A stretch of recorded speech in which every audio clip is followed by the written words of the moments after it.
Hello guys, this is your friend and we are back with a new fanfic.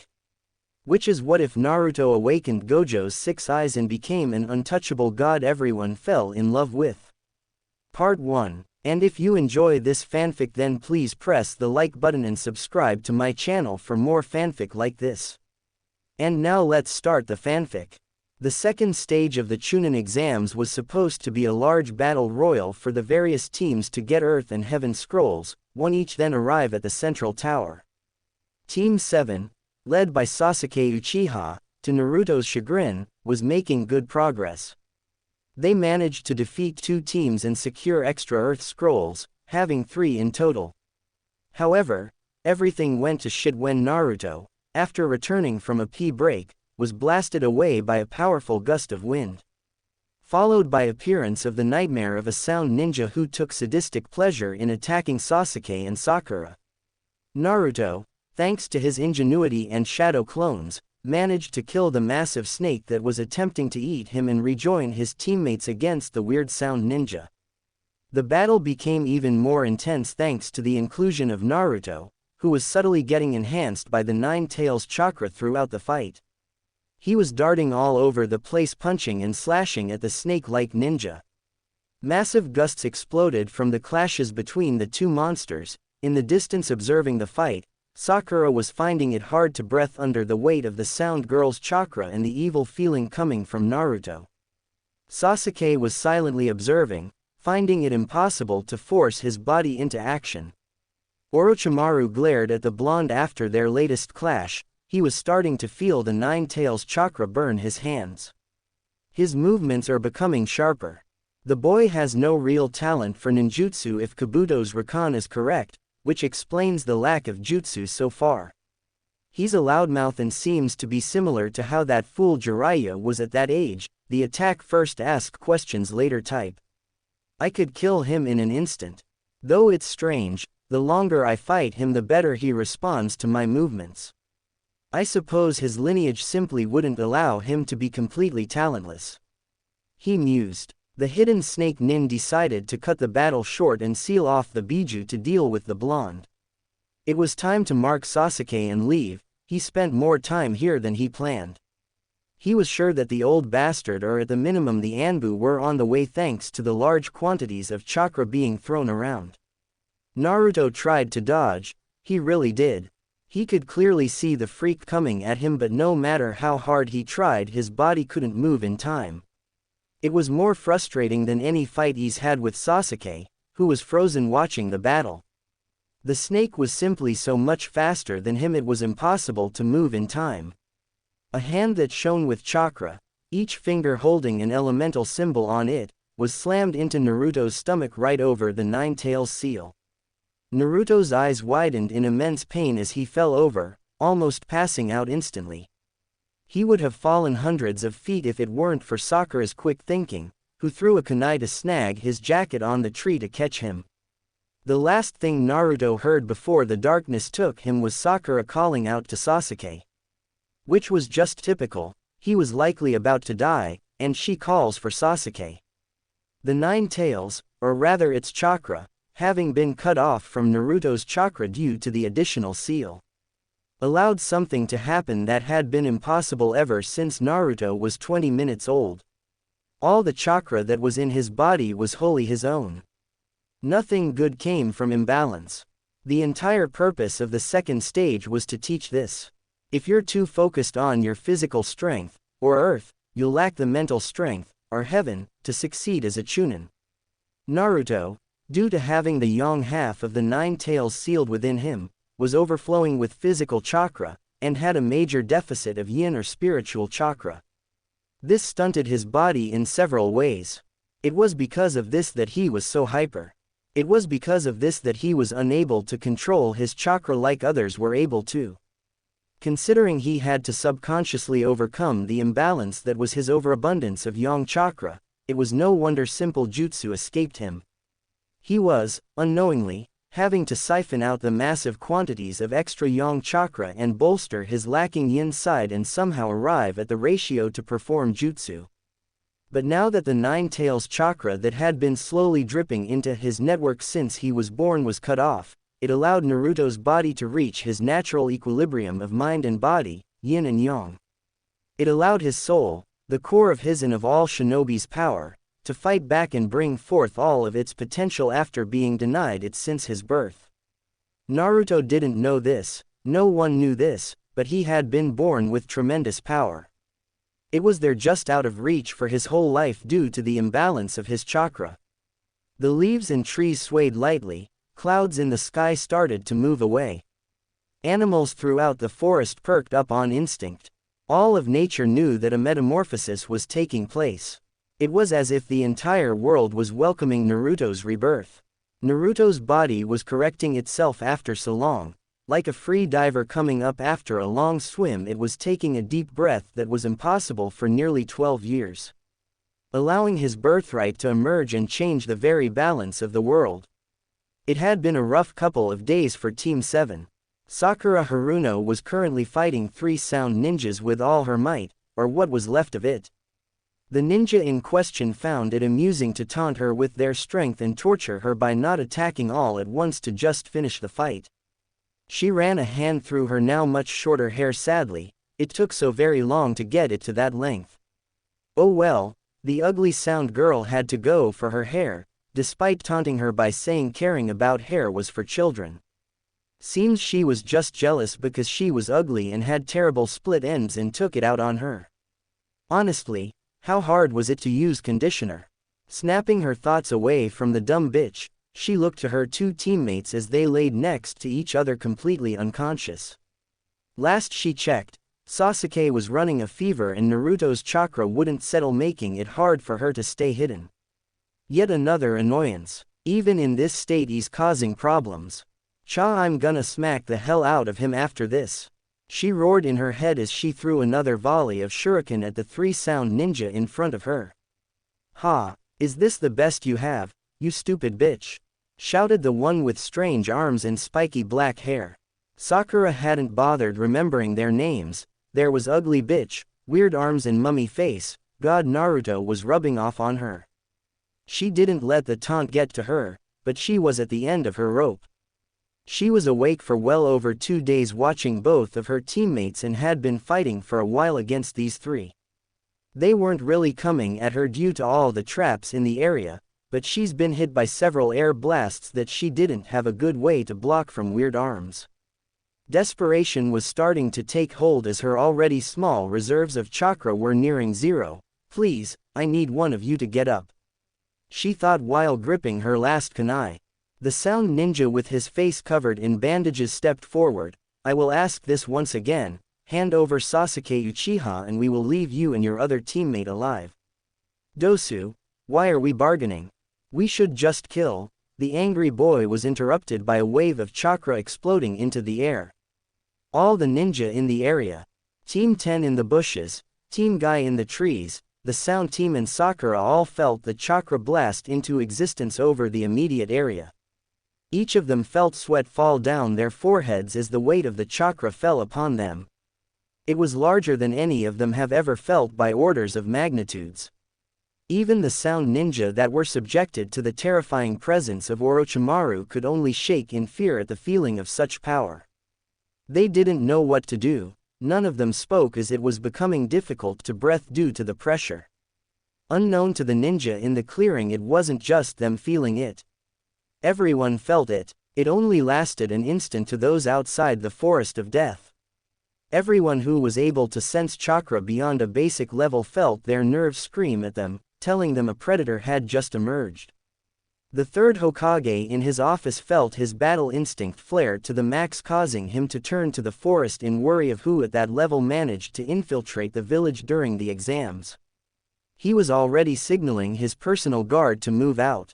Jiraiya the Toad Sage, who was sitting in a tree overlooking the hot springs in the southern part of the Leaf Village, snapped his pen and instinctively flared his chakra to prepare for battle. Unfortunately, the women in this particular spring were ninja and pounced on the pervert after noticing his chakra. Kakashi Hatake dropped his book. Might Guy fell from his handstand. Asuma Sarutobi dropped his cigarette. Kurenai Yuhi nearly tripped over herself as she walked home. The Anbu were frantically moving into action. The barrier squad members nearly passed out. All over the village hidden in the leaves, shinobi were feeling the pulse of chakra that signaled the birth of the one who would change everything.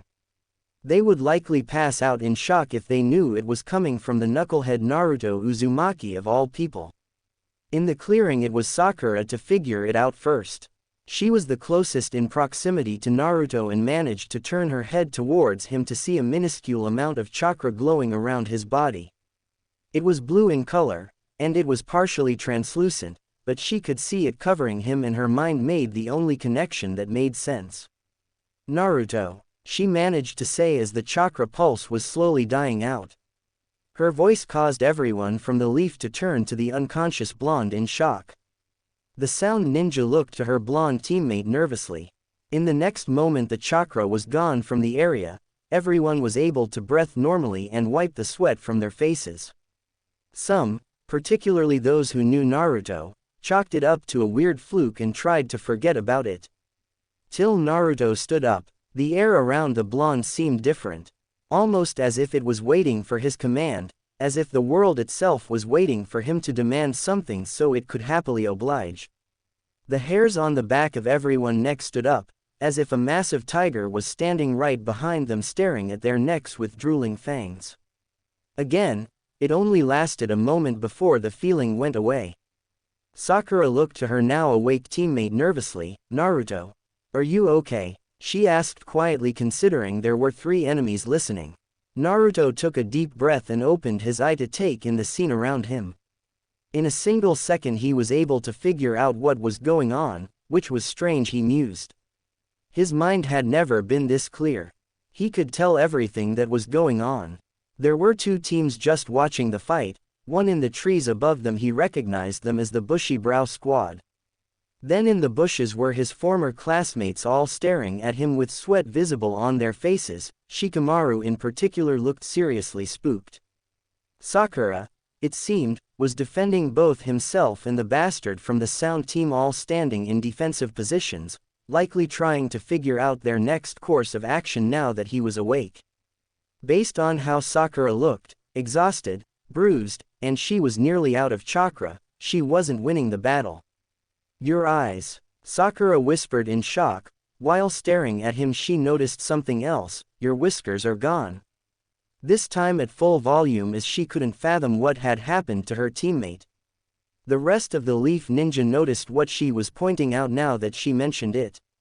Naruto's eyes were still blue, but they held a glow to them that was unnatural. They held an image of power that unsettled any who looked into them. While his face was free of his whisker marks somehow, Ino in the bushes thought it was a shame as they were cute. Unknown to everyone, the whiskers were a sign of the imbalance of Nine Tails chakra within his body, and now that he was at equilibrium they faded from his face. Like how both the previous holders held no marks signifying their status as Jinchuriki, neither did Naruto now. Naruto turned to her and felt his mind go into a shock for a millisecond. Now that he was really focusing, he could see everything: the chakra in the air, the chakra flowing through the trees, the residual chakra of jutsu that were used. If he focused hard enough, he could tell what type of jutsu had been used earlier. It was too much information. He couldn't focus. Then in the next second he somehow acclimated and he ignored the thousands of stimuli to look at his teammate once again. "What do they want?" Naruto questioned calmly, ignoring her comments, as he pointed to the 3 sound ninja.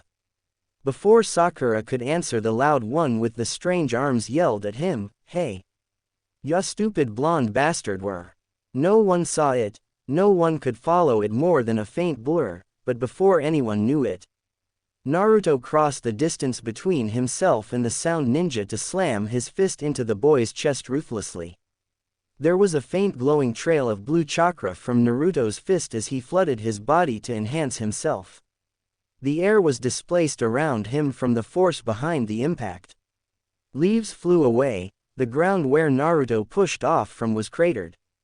Rock Lee, observing in the trees, was blown away as he was unable to follow the attack properly. "He's become very dangerous." Were the collective thoughts of Neji and Shikamaru as their highly strategic minds reassessed the blonde's capabilities from that maneuver, and they didn't like their odds. The sound ninja who took the hit coughed up blood before flying back to a tree, slamming into the base completely out cold. If his chest wasn't moving slightly, everyone would have thought he was killed by the attack. Sakura couldn't believe it. Hell, none of the Leaf Ninja could. The boy who clumsily and awkwardly fought alongside too many clones to coordinate properly did that. Naruto stood up and shook his fist off. Who the hell was that guy? He asked Sakura with a confused tilt of his head. Well, he was attacking us to get to Sasuke. All three of them were. She answered with a glare to the two remaining sound ninja and a vindictive flare in her eyes. Hell yeah, Naruto. I don't know what's going on, but kick those jerks' asses. Cha. Naruto turned to them and then back to Sakura. For real, they seem pretty weak. He asked with a frown while pointing his thumb towards the ninja in question. He had looked at their chakra, the amount, density, nature, how and where it was channeled, all of that, and he just couldn't consider them anything more than small fry. Then he turned to the other Leaf Ninja surrounding them. Also, why are all of you just watching this? Do you want to take our scrolls or something? He asked while rubbing the back of his head, trying to figure out who he was going to have to fight. Six Leaf Genin felt their eyes widen in shock as the blonde revealed that he knew they were there. Team 10 stood from the bushes, Shikamaru still visibly sweating. That chakra wasn't normal.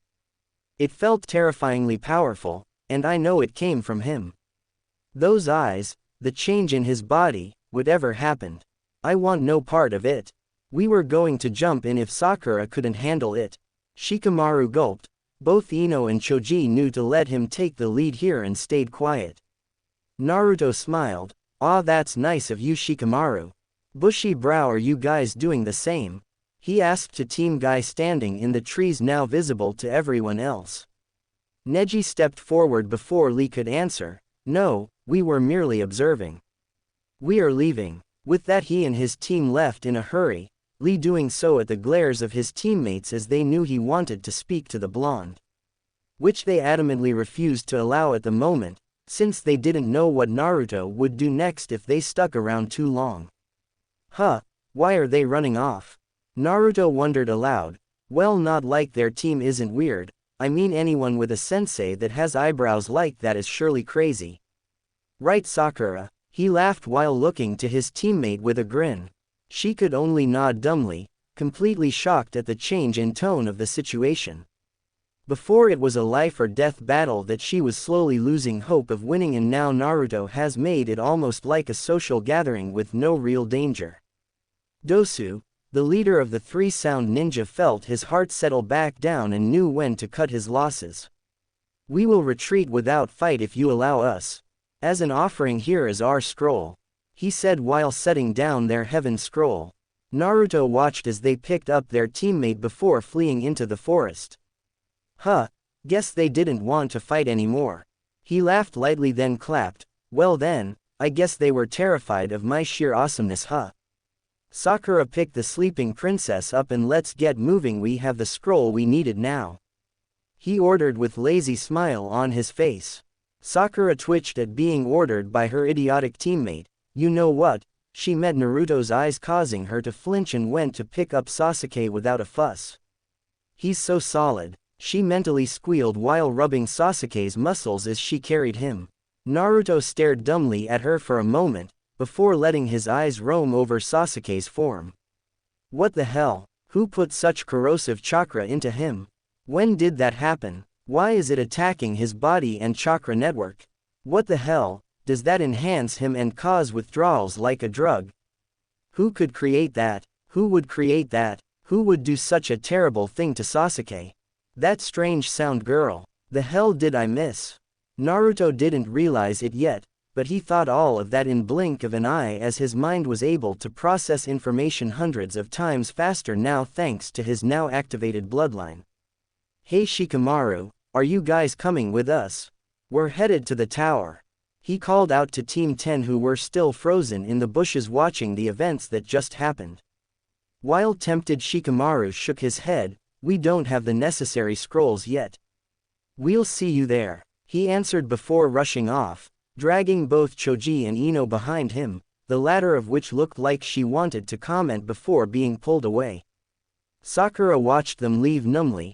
She didn't believe for a moment that they would have helped had it gotten worse. Had it not been for Naruto's new terrifying presence asking them why they were here, she doubted she would have even seen them in the first place. She was sure they would have stepped in either right before she died or right after, hopefully the former. Maybe I wasn't ready for this test, she thought sadly. She was behind Sasuke and even Naruto before entering the exams, and it was the trials of the forest that hammered that home. Naruto, completely unaware of Sakura's inner thoughts, walked over to Sasuke and jabbed a finger overflowing with chakra into Sasuke's upper spine with a frown. If he was right and what he was seeing was correct, then that should slow the spread of that evil chakra into his system. Sakura felt the impact and spun around to Naruto with a glare. The hell did you just do? She questioned him fiercely, protectiveness of Sasuke overpowering her unease around Naruto. Naruto raised his hands with a smile, hopefully slow the spread of that chakra from the mark on his neck. Let's get going, we're not that far from the tower, he answered lightly. Sakura didn't know how to respond to that and just decided to follow him silently. Her head was starting to hurt at the changes Naruto just went through. It took them 2 hours of walking to get to the tower. Naruto dealt with 3 teams that tried to ambush them at lightning speed and they made it to the tower without much hassle. Sakura was done trying to figure out what was going on with Naruto and just accepted that he was somehow way better than before and followed behind him tiredly. At this point she just wanted a shower and a bed, she didn't care anymore. Sasuke was heavy on her shoulders, and it wasn't nearly as fun carrying him anymore. Inside the tower they saw a sign telling them a riddle concerning heaven and earth. Sakura didn't even bother reading it, she let Naruto give his new brain a go at it. Naruto read it over a few times before snapping his fingers. We need to open one of each type of scroll at the same time, he exclaimed happily. Sakura sighed. Sure, let's give it a go. Wahoo! Naruto cheered as he opened both at the same time while wiggling in place, excited at what was to come. Sakura felt her exhaustion fully hit her and unceremoniously dropped her crush to the floor, then sat on the ground. She was even more tired watching Naruto's excited attitude.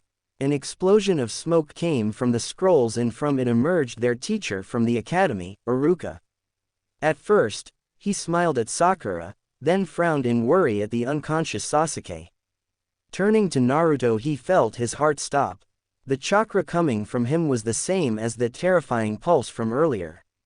If it wasn't for the fact that it contained no traces of Nine Tails chakra, he would have believed the seal was broken and the demon was free once again. What the fuck happened to Naruto? He thought in shock, unable to form words. He didn't even want to mention the glowing eyes that made his head spin. Naruto didn't know nor care about the internal thoughts of Iruka and just waved happily. Iruka-sensei. Long time no see. We finally finished up in the forest, thank goodness, cause there's bunch of weirdos in there, I'm tellin' ya. He laughed. Iruka chuckled nervously. Is that right? Well, I was supposed to tell you about the meaning behind heaven and earth, but I think we need to get Sasuke to the medics, and Naruto, I think you may need to see them too. Naruto waved his hand back and forth. No, I'm fine, not hurt at all. Sakura is out of chakra though and her coils are pretty strained. Also someone needs to look at Sasuke's neck mark, it's poisoning him with chakra, he informed Iruka while picking his ear. Iruka looked at Sasuke's neck and gasped in recognition, then turned to Naruto in confusion at his knowledge to what was going on. Sakura just sighed from her place on the ground. She knew Iruka-sensei would catch up. Naruto spent the remainder of the time before the second part of the exams finished in his room just staring out the window into the forest and thinking. He didn't really get it when he woke up the first time, but he was starting to figure out how his eyes worked now. He'd have to think up a name for his eyes. They were clearly an ability similar to Sasuke's Sharingan. The best way to describe it would be as if someone who saw the world in the earliest most basic version of a television, now saw it through the latest cutting-edge monitor that the hospitals used. He instinctively understood chakra, and could control it with the closest thing to perfection. Not to mention he was able to remember things he saw perfectly and process information at extremely fast speeds. Naruto could see everything in incredible detail. He could even focus and see things in even greater detail than his normal vision, like from a tree to the individual threads that made up the leaves. He flooded his body and muscles like he knew the more experienced ninja did to enhance themselves to be stronger and faster, and found that not only could he do it unlike before, but he was able to do it to a level he didn't think possible till now. Earlier against the sound ninja he was able to rush forward and punch him without anyone reacting, and he wasn't even really pushing himself. Another thing he noticed was that his eyes didn't turn off like Sasuke's Sharingan. They were always active. The constant input of information was helpful during a fight, and if he were trying to understand a situation as quickly as possible but just sitting around lounging, it was a bit annoying. He actually started closing his eyes when he didn't need them. He found he was still very much aware of the world around him even with them closed. He'd have to think of a better solution because he was sure he looked a bit strange walking around with his eyes closed but still moving as if he could see perfectly. Since the pulse of chakra, people were taking the situation of the exams a bit differently. The Jonin and Anbu were stationed at various places around the tower to monitor for whatever or whoever was responsible. Jiraiya skipped all pretenses of waiting to run into Naruto organically and went to the tower to meet up with the third Hokage to investigate the situation. The Hokage, when he arrived at the tower along with Jiraiya and Kakashi, were pulled aside by Iruka. Iruka stared at what was likely the three most powerful leaf ninja with a serious expression. "It's Naruto," he said seriously. All three of them, who all had different levels of attachment to the boy in question, looked at Iruka with narrowed eyes, hoping it wasn't something bad. Iruka gulped. "That chakra, it was Naruto, he's different. When the prelims start, you'll see. He's in his team's room right now if you want to see him now. Although I think addressing Sasuke Uchiha's curse mark is more pressing." Which is what the three of them did. Thankfully Sasuke was still out cold when they arrived, so they were able to bind the curse mark with a sealing jutsu called the evil sealing method quite easily. Sasuke woke up shortly after, groggy and confused.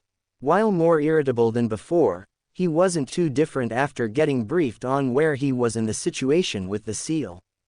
Although safe from the effects of the seal at the moment, Sasuke mentioned his chakra was a bit more wild than normal.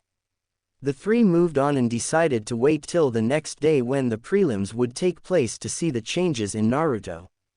Which is where they found themselves, all gaping at the blonde's glowing blue eyes and terrifying chakra that was barely held beneath the surface. The other Jonin, from the leaf or otherwise, were all doing the same. While the blonde in question was chuckling at Sasuke, who in turn glared at him hatefully, which caused him to laugh harder. Hiruzen turned to Jiraiya. "Have you?" "No," the sage answered seriously, "that is not something I've ever seen.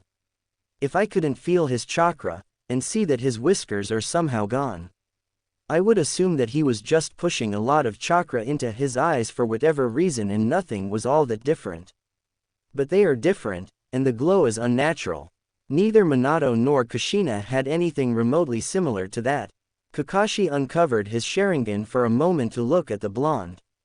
"I would ask a Hyuga to confirm, but his chakra is calmer than I've ever seen it, and his eyes have a tremendous amount of chakra flowing through them, similar to an activated ocular jutsu, like mine or Sasuke's Sharingan." Hiruzen hummed for a moment as his mind worked at light speed. "We will see what changes have come in the coming moment during his battle. I suspect things are going to be a lot more interesting soon." Kakashi and Jiraiya both agreed. In the far corner, a concealed Orochimaru was staring at Naruto with a gaping mouth in complete shock. "What the fuck?" the snake thought uncharacteristically, a sentiment shared by everyone else in the room that has met the blonde before. Down with all the genin, Naruto was still enjoying himself by laughing at Sasuke, who was in his normal grumpy attitude. Ya know that evil chakra is sealed off, right? So why are you acting all moody? Sad Sakura's not babying you anymore. He asked with mocking frown. Sasuke continued to glare at the blonde, while Sakura just stared ahead completely over it. Naruto had been poking fun at her and Sasuke ever since they got to the tower, and no matter what either of them did, they couldn't touch Naruto to shut him up. Yelling at him just made him laugh at them. It was a horrible day when the class clown, prankster, suddenly became all-powerful. The third Hokage appeared before the crowd of Chunin hopefuls with a smoking pipe in his mouth and his hands folded behind his back. Congratulations for making it this far, he said gravely. Naruto smiled at the old man, then proceeded to tune out the rest of his speech. He got the gist of it. This was a substitute for war, and they needed to fight for the village. He got it. They were show ponies for the future of their respective villages to potential clients. When they asked if anyone wanted to drop from the exams, the guy with the info cards quit for some reason, even though he wasn't hurt or lacking in chakra. Naruto rolled his eyes, assuming that he was a coward or something. While stronger than practically all of the genin here, the guy still ran off, so Naruto didn't spare him much thought. After that, another monologue started, and Naruto decided to be himself. Ah, old man, we get it. Can we move on? I'm about to pass out here. Naruto whined with his hands in the air in exasperation. The Leaf Jonin forgot about Naruto's new presence for a moment and were reminded that he was in fact an immature idiot. Many took to glaring at both him and Kakashi, who was rubbing his head nervously, as Naruto's disrespect reflected poorly on him. Truly, do you understand? Hiruzen asked in amusement. Duh, ya damn geezer. Naruto answered, getting hisses from many of the Leaf Nin and a small snort from Jiraiya up in the Hokage observation platform. We're show ponies for the old fogies, and there are too many of us for the main event, so you got to weed out some of the weaklings. I swear you take 100 words to say 20. The disrespect was ignored in favor for the surprise that Naruto of all people understood the situation when he was clearly not paying too much attention. Well, very good, a surprised Hiruzen muttered with a nod. I leave it to you. He turned to a sickly-looking Jonin, then moved to his platform with Jiraiya.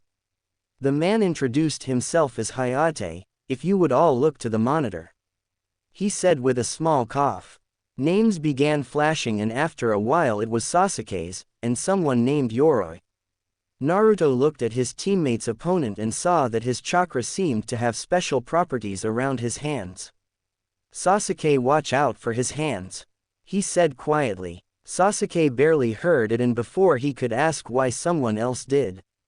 Kakashi, who was suddenly leaning down with his head next to Naruto's, added, "Why's that?" He whispered. Naruto fell back in shock. He didn't even know when Kakashi got there. Whoa, how'd you do that, Kakashi-sensei? He asked in bewilderment before answering. His chakra, it's got something interesting going on with his hands. He whispered to the two gazing at the boy in question. Kakashi hummed in interest. So his eyes did have some type of ocular jutsu that allowed him to see chakra.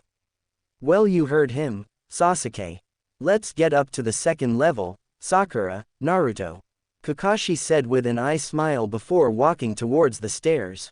Moments later it was just the Uchiha and the strange genin left, and their fight began. Sasuke made quick work of the guy with Naruto's warning and Sharingan enhanced hand-to-hand. Naruto cheered loudly and obnoxiously. Woo! You did it! You beat that guy!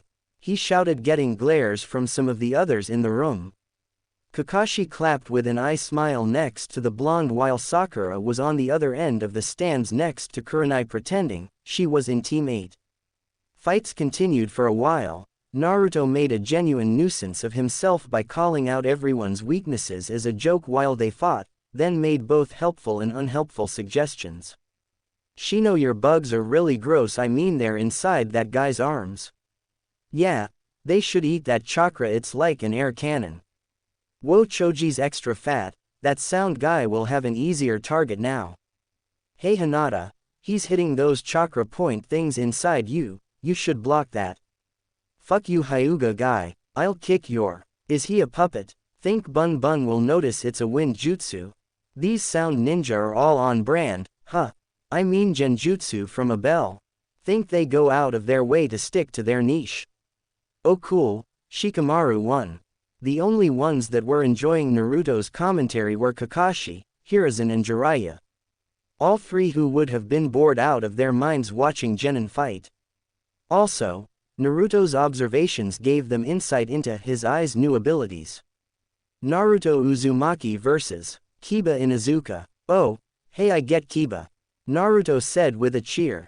Ha, Akamaru, we get an easy one. Kiba cheered while petting his faithful companion who was laying on the ground refusing to move. Huh, what's wrong? Naruto jumped down to the arena before turning to Kiba. He's scared.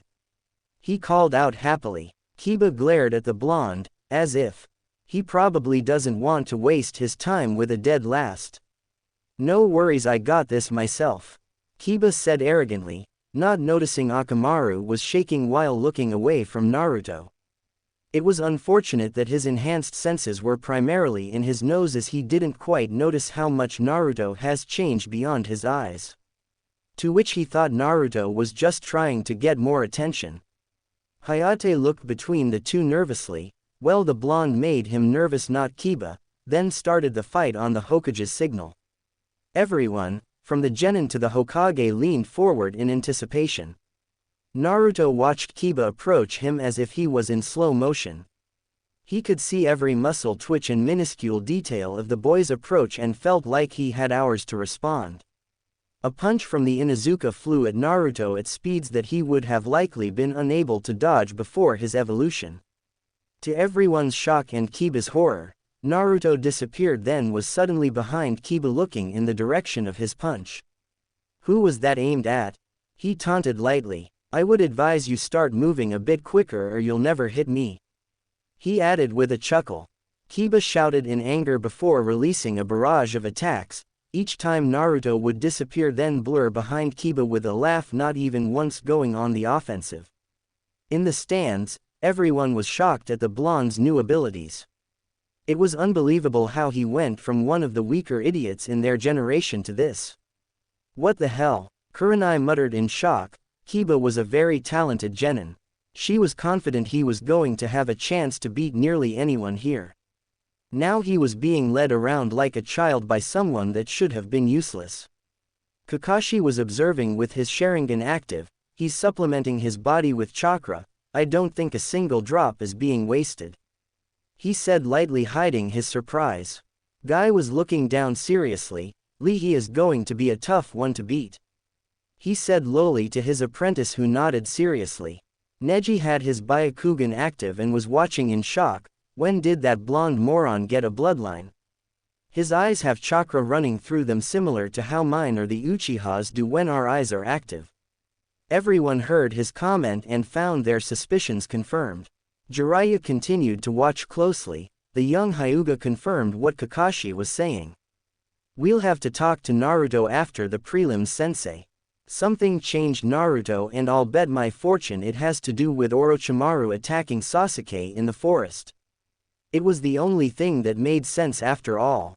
Hiruzen nodded. I agree. I'll have Kakashi bring him to us afterwards. Although I'm sure he would have anyway. Sasuke glared as he watched with his Sharingan. I don't get it, that idiot didn't have a bloodline before. He said in shock. Sakura walked over. In the forest while you were both unconscious, Naruto's chakra and body changed. She said with a frown. He was different, or rather his presence was. He's still an idiot, just able to take out an enemy in the blink of an eye with no effort. Kakashi turned to her. Yeah? He asked lightly, although his performance right now led him to believe it. Kakashi was still curious at Naruto's improvements. The sound Genin Zaku, the one Shino fought. She answered. I'm honestly surprised he managed to make it here after that. Naruto hit him harder than anyone I've ever seen. Shino, who was near them watching with his team, spoke up. Then that would explain where the broken ribs that my bugs felt came from. I found it odd he was that injured and still fighting. He commented. Down below, Naruto was having a great time, but found he was getting bored. Hey, I'm gonna attack now, okay? He said to the huffing Inuzuka. Similar to before, Naruto blurred forward and punched Kiba. This time he made sure not to hit him nearly as hard as he did the sound guy from the forest. Though, Kiba was still blasted off his feet and sent rolling back till he hit the wall completely out cold. Naruto frowned as he looked at his fist. Am I that much stronger or is he that weak? He turned to Kakashi. Did I hit him too hard? I expected him to be okay at that level. I didn't even put that much chakra into it. Kakashi answered from the stands with an eye smile. Naruto, there was enough power in that punch to knock out any Chunin I've met. He said with a thumbs up. He didn't mention that some Jonin would likely have been taken out due to the impressive speeds Naruto just showed. Naruto listened to his sensei before turning to Kiba, who was starting to come to. Hey dog breath, you. Oi bronchitis, call it ease finished. He called to the proctor in amusement. Hayate's sweat dropped. Is he referring to me? He looked at Kiba for a moment, who was failing to get to his feet before nodding to himself. Winner Naruto Uzumaki. Naruto whooped, then jumped back up to the stand smiling at his team. That was pretty easy. He laughed with a comical expression on his face. Teammates Sensei Kurenai gave him a side eye at his disrespect, but didn't call him out. Shikamaru, who had been unable to think of anything else since Naruto's awakening in the forest, stepped forward towards Naruto. His personality is the same, so he may answer me here. What's up with your eyes? He asked nonchalantly. Everyone subconsciously leaned forward hoping for answers. Naruto perked up. Oh yeah, I have super awesome eyes now. He said with a grin. Everyone in earshot fell over at his answer. Shikamaru shot up. I get that, you idiot, what's new about them? He shouted, much to his team's shock. Naruto leaned away from the Nara. Whoa, why are you all upset? I mean, I can see way better. Not to mention my chakra control is really good now. Honestly, it's not too big of a deal, I'm as awesome as I've always been. He said with a devilish grin. Shikamaru rubbed his forehead tiredly. I don't know if he's messing with me or just the same old dumbass. Kakashi smiled at the interaction. Interesting. I guess we'll have to talk to him later. At least his ego isn't too much bigger. He thought with a chuckle. Sakura didn't care about her troublesome teammates' weirdness anymore. Meanwhile, Sasuke was staring at Naruto with his Sharingan active, trying to understand him. Stop gazing into my eyes, ya bastard. Shut up, loser. Naruto watched sadly as Sakura and Ino fell to the ground in a spectacular double knockout. The fight was boring, they were moving slower than anyone else so far. The only interesting part came when Ino managed to slam her mind into Sakura. Who would have thought that Sakura has a second personality? Naruto thought cheerfully. Shame that she lost, it would have been nice for all three of us to make it to the finals. But, with a showing like that, maybe it's for the best. Kakashi set Sakura down against the wall with Asuma doing the same next to him with Ino. Team 10 and Team 7 gathered around their unconscious members. Well, not like that wasn't a lame showing. Naruto said simply. He turned to the two Jonin with mock disappointment and pointed to the two girls. That's your fault. I mean, they were so weak they both lost. Kakashi thumped Naruto on the head while Asuma glared at him but didn't say anything. Sasuke looked at Sakura sadly. I expected more from her. She did well to protect us in the forest. He grumbled. Yeah, but that was against the Sound Ninja, and we've seen they're pretty weak. I mean, Shikamaru beat one without throwing a punch. Naruto said, then chuckled. The only remaining Sound Ninja in the room, Dosu, could only glare at Naruto as he was too terrified to say anything in response. Kakashi thumped Naruto again. Don't insult other countries. He chastised. Barely. Naruto, in a lightning blitz of speed that Kakashi wasn't ready for, shot his arm out and thumped Kakashi on the shoulder, since he couldn't reach his head. Stop that, Naruto whined with an overdramatic frown. Kakashi only chuckled while he waved his student off. He really is the same as before, he just has this crazy ability enhancing his skills. He thought lightly. The next fight was Rock Lee versus a guy from the sand, Gaara.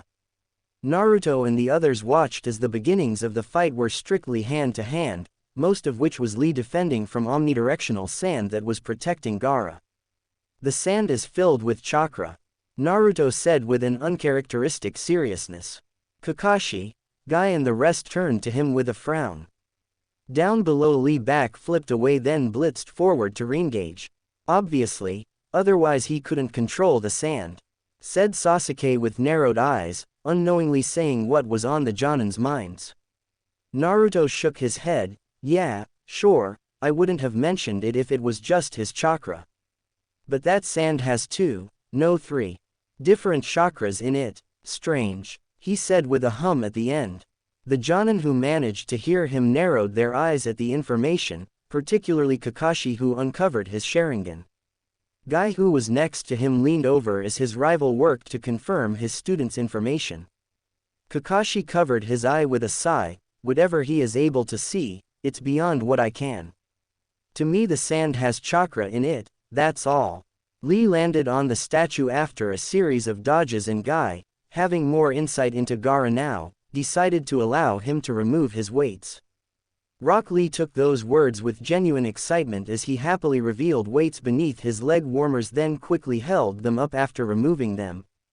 Gaara merely watched silently, still showing no emotion on his face. Which was ironic considering the tattoo on his forehead of the kanji for love. Naruto smiled at the interaction, not fully understanding the ceremony of the situation. You wouldn't think taking a few weights off would make someone that happy?" He wondered. "Who knows with those two?" Kakashi sighed tiredly, long past trying to figure out Guy's eccentricities that were unfortunately passed on to his student. Everyone watched as the weight fell to the ground, wondering what the big deal was. The sand ninja watching didn't believe it would matter all that much. Till the earth shook from the weights hitting the ground. The reaction from everyone in the room, from Genin to the supervising Jonin, Orochimaru in disguise, Jiraiya, and the third observing up top. "They're insane." Naruto shook his head in amusement. "I'd love to have a fight with Lee. He's got some incredible strength if he's that fast with those weights and no chakra helping him out," he said lightly. Lee shot off towards Gaara several times quicker than before. Guy cheering him on with all the Genin muttering in shock at the speed. Naruto was able to easily follow the fight despite the incredible speed that they were moving at now. While Lee was moving at, Gaara seemed just as surprised and unable to follow the green beast as the rest of the Genin.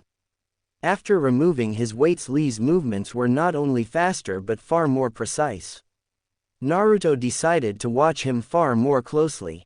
The way Lee's muscles would contract for his movements, the placements of his feet, the way his shoulders angled, everything Lee did Naruto soaked up with glee. Now that his brain was processing information hundreds of times faster, he was able to pick apart what was happening in incredible detail. Lee's fighting style revolved around striking very hard and very fast. Naruto knew that his own technique left much to be desired, so he would work to incorporate these movements. At the same time, Gaara was able to maneuver his sand in more widespread ways now that he was directing it with his hands. Naruto was able to see the various types of chakra commingling within the grains as he attacked. What's he doing? His bandages are moving. Naruto wondered aloud, getting Kakashi's head to snap towards him before he watched the fight more closely. True to Naruto's observations, Lee managed to kick Gaara in the chin, launching him into the air, then proceeded to follow up with an impressive series of kicks. Each impact reverberated through the room, getting small flinches from the Genin at the powerful display. The bandages wrapped around Gaara, allowing Lee to grab and spin the sand ninja into the hard ground. Naruto tilted his head in wonder while watching the turn of events. He looked over at Kakashi and Guy, who were talking back and forth slowly, then to the Genin around the stands watching in anticipation with impressed looks on their faces at Lee's capabilities. Then he decided to ruin it for fun. That was a pretty good substitution by Sand Boy, Naruto said with a devilish smile. Hope Lee isn't hurt too bad by the backlash, since he didn't really accomplish much. The ninja around him looked at him in shock, Team Guy in horror, before turning back to the fight to watch as Lee's attack landed and was revealed to be wasted. How the hell? Muttered Tenten while watching Lee barely dodge the sand due to the pain from the lotus. When? Muttered Neji. Guy was frantic while watching the fight progress. I didn't even see it. He shouted in shock. It was during the kicks. Answered Kakashi with his Sharingan exposed. When you closed your eyes to pray, he switch out in a flash. I would pull him from the fight, Guy. He's in no condition to continue. Guy glared at his rival, but before he could talk, Naruto spoke up lazily. Nah, he's gonna be fine. He's pushing chakra to those inner blockers. Give him a minute or so and he'll have quite the boost. Blockers? Asked Sasuke, not seeing what Naruto was talking about with his Sharingan. They're called gates, the 8 inner gates to be exact. Answered Kakashi while turning his Sharingan enhanced glare to Guy. And you taught how to open them to a genin. You're going to cripple that boy. Guy gave his rival a side eye before focusing back on his struggling student while leaning forward over the railing. His fingers were pushing into the metal railing due to his nervous squeezing. You wouldn't get it, having everything come to you so easily. He said in a low baritone, for the rest of us, we have to claw and crawl for every bit of strength. It's even worse for Lee. Even the most basic ninjutsu and genjutsu is beyond him. His expression turned fond as Lee was slowly getting faster as he was overcoming the backlash of the primary lotus. Lee just wants to prove he's a splendid ninja with his hard work. I only did everything in my power to help him with his dream. He proclaimed proudly. Naruto smiled down at Lee. He was truly impressed with the boy's drive to achieve his dream. Not to mention the evidence of thousands of hours of hard work getting him to where he is now with his lack of ninjutsu or genjutsu. I think he's gotten there already, bushy brow sensei. Naruto interjected lightly. Something I've learned is that ninja don't always improve on a slow curve, it can be a sharp and immediate increase as well. Lee's movements became even sharper than before as his body was acclimating to the 8 gates activation. His eyes flaring with incredible power, and his entire body shining brightly with green chakra. Every movement was perfectly executed and delivered with tremendous force, destroying the fighting arena.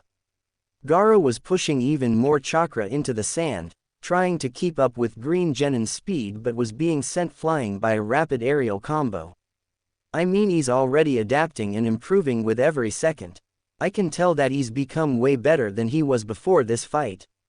If he keeps going as he is, then he'll no doubt become one of the best taijutsu users the Leaf Village has ever seen. Naruto finished with a small smile as his glowing eyes took in every detail. Guy looked down happily, a bit of water popping up in his eyes. Thank you for those words, young Naruto. I'll trust those eyes to see Lee's incredible potential. Naruto laughed in response. Leave it to me, he said with a thumbs up. The rest of the fight was both incredible and terrifying for those watching. Ino and Sakura had woken up just before Lee awakened the gates fully and were enraptured by the boy's skills. Both of them fully realizing that they were way out of their league if those two were potential opponents for them. Lee's explosive use of 5 of the 8 inner gates showed Naruto that there was so much out there that he didn't know. While observing the world with his new eyes that allowed him to begin understanding it better, he was only now realizing that he had a fundamental lack of knowledge to connect the dots. Otherwise, he would be able to put things into words beyond, limit thing, chakra wall thing, different chakras moving all strange. It was just hard to put into words what he instinctively knew. As the fight was reaching a climax, Lee was completely unable to fight and fell to the ground, his body giving out under the stress of the 5th gate. Gaara didn't hesitate and shot his sand at the boy with a bloodthirsty smile on his face. The Jonin, Guy in particular, were about to rush to save Lee, but a blur shot forward first, stopping the sand from even touching Lee. The resulting impact blasted all the sand away, making most turn away from the shockwave. Naruto had shot forward and smacked the sand away with a hand packed with dense chakra.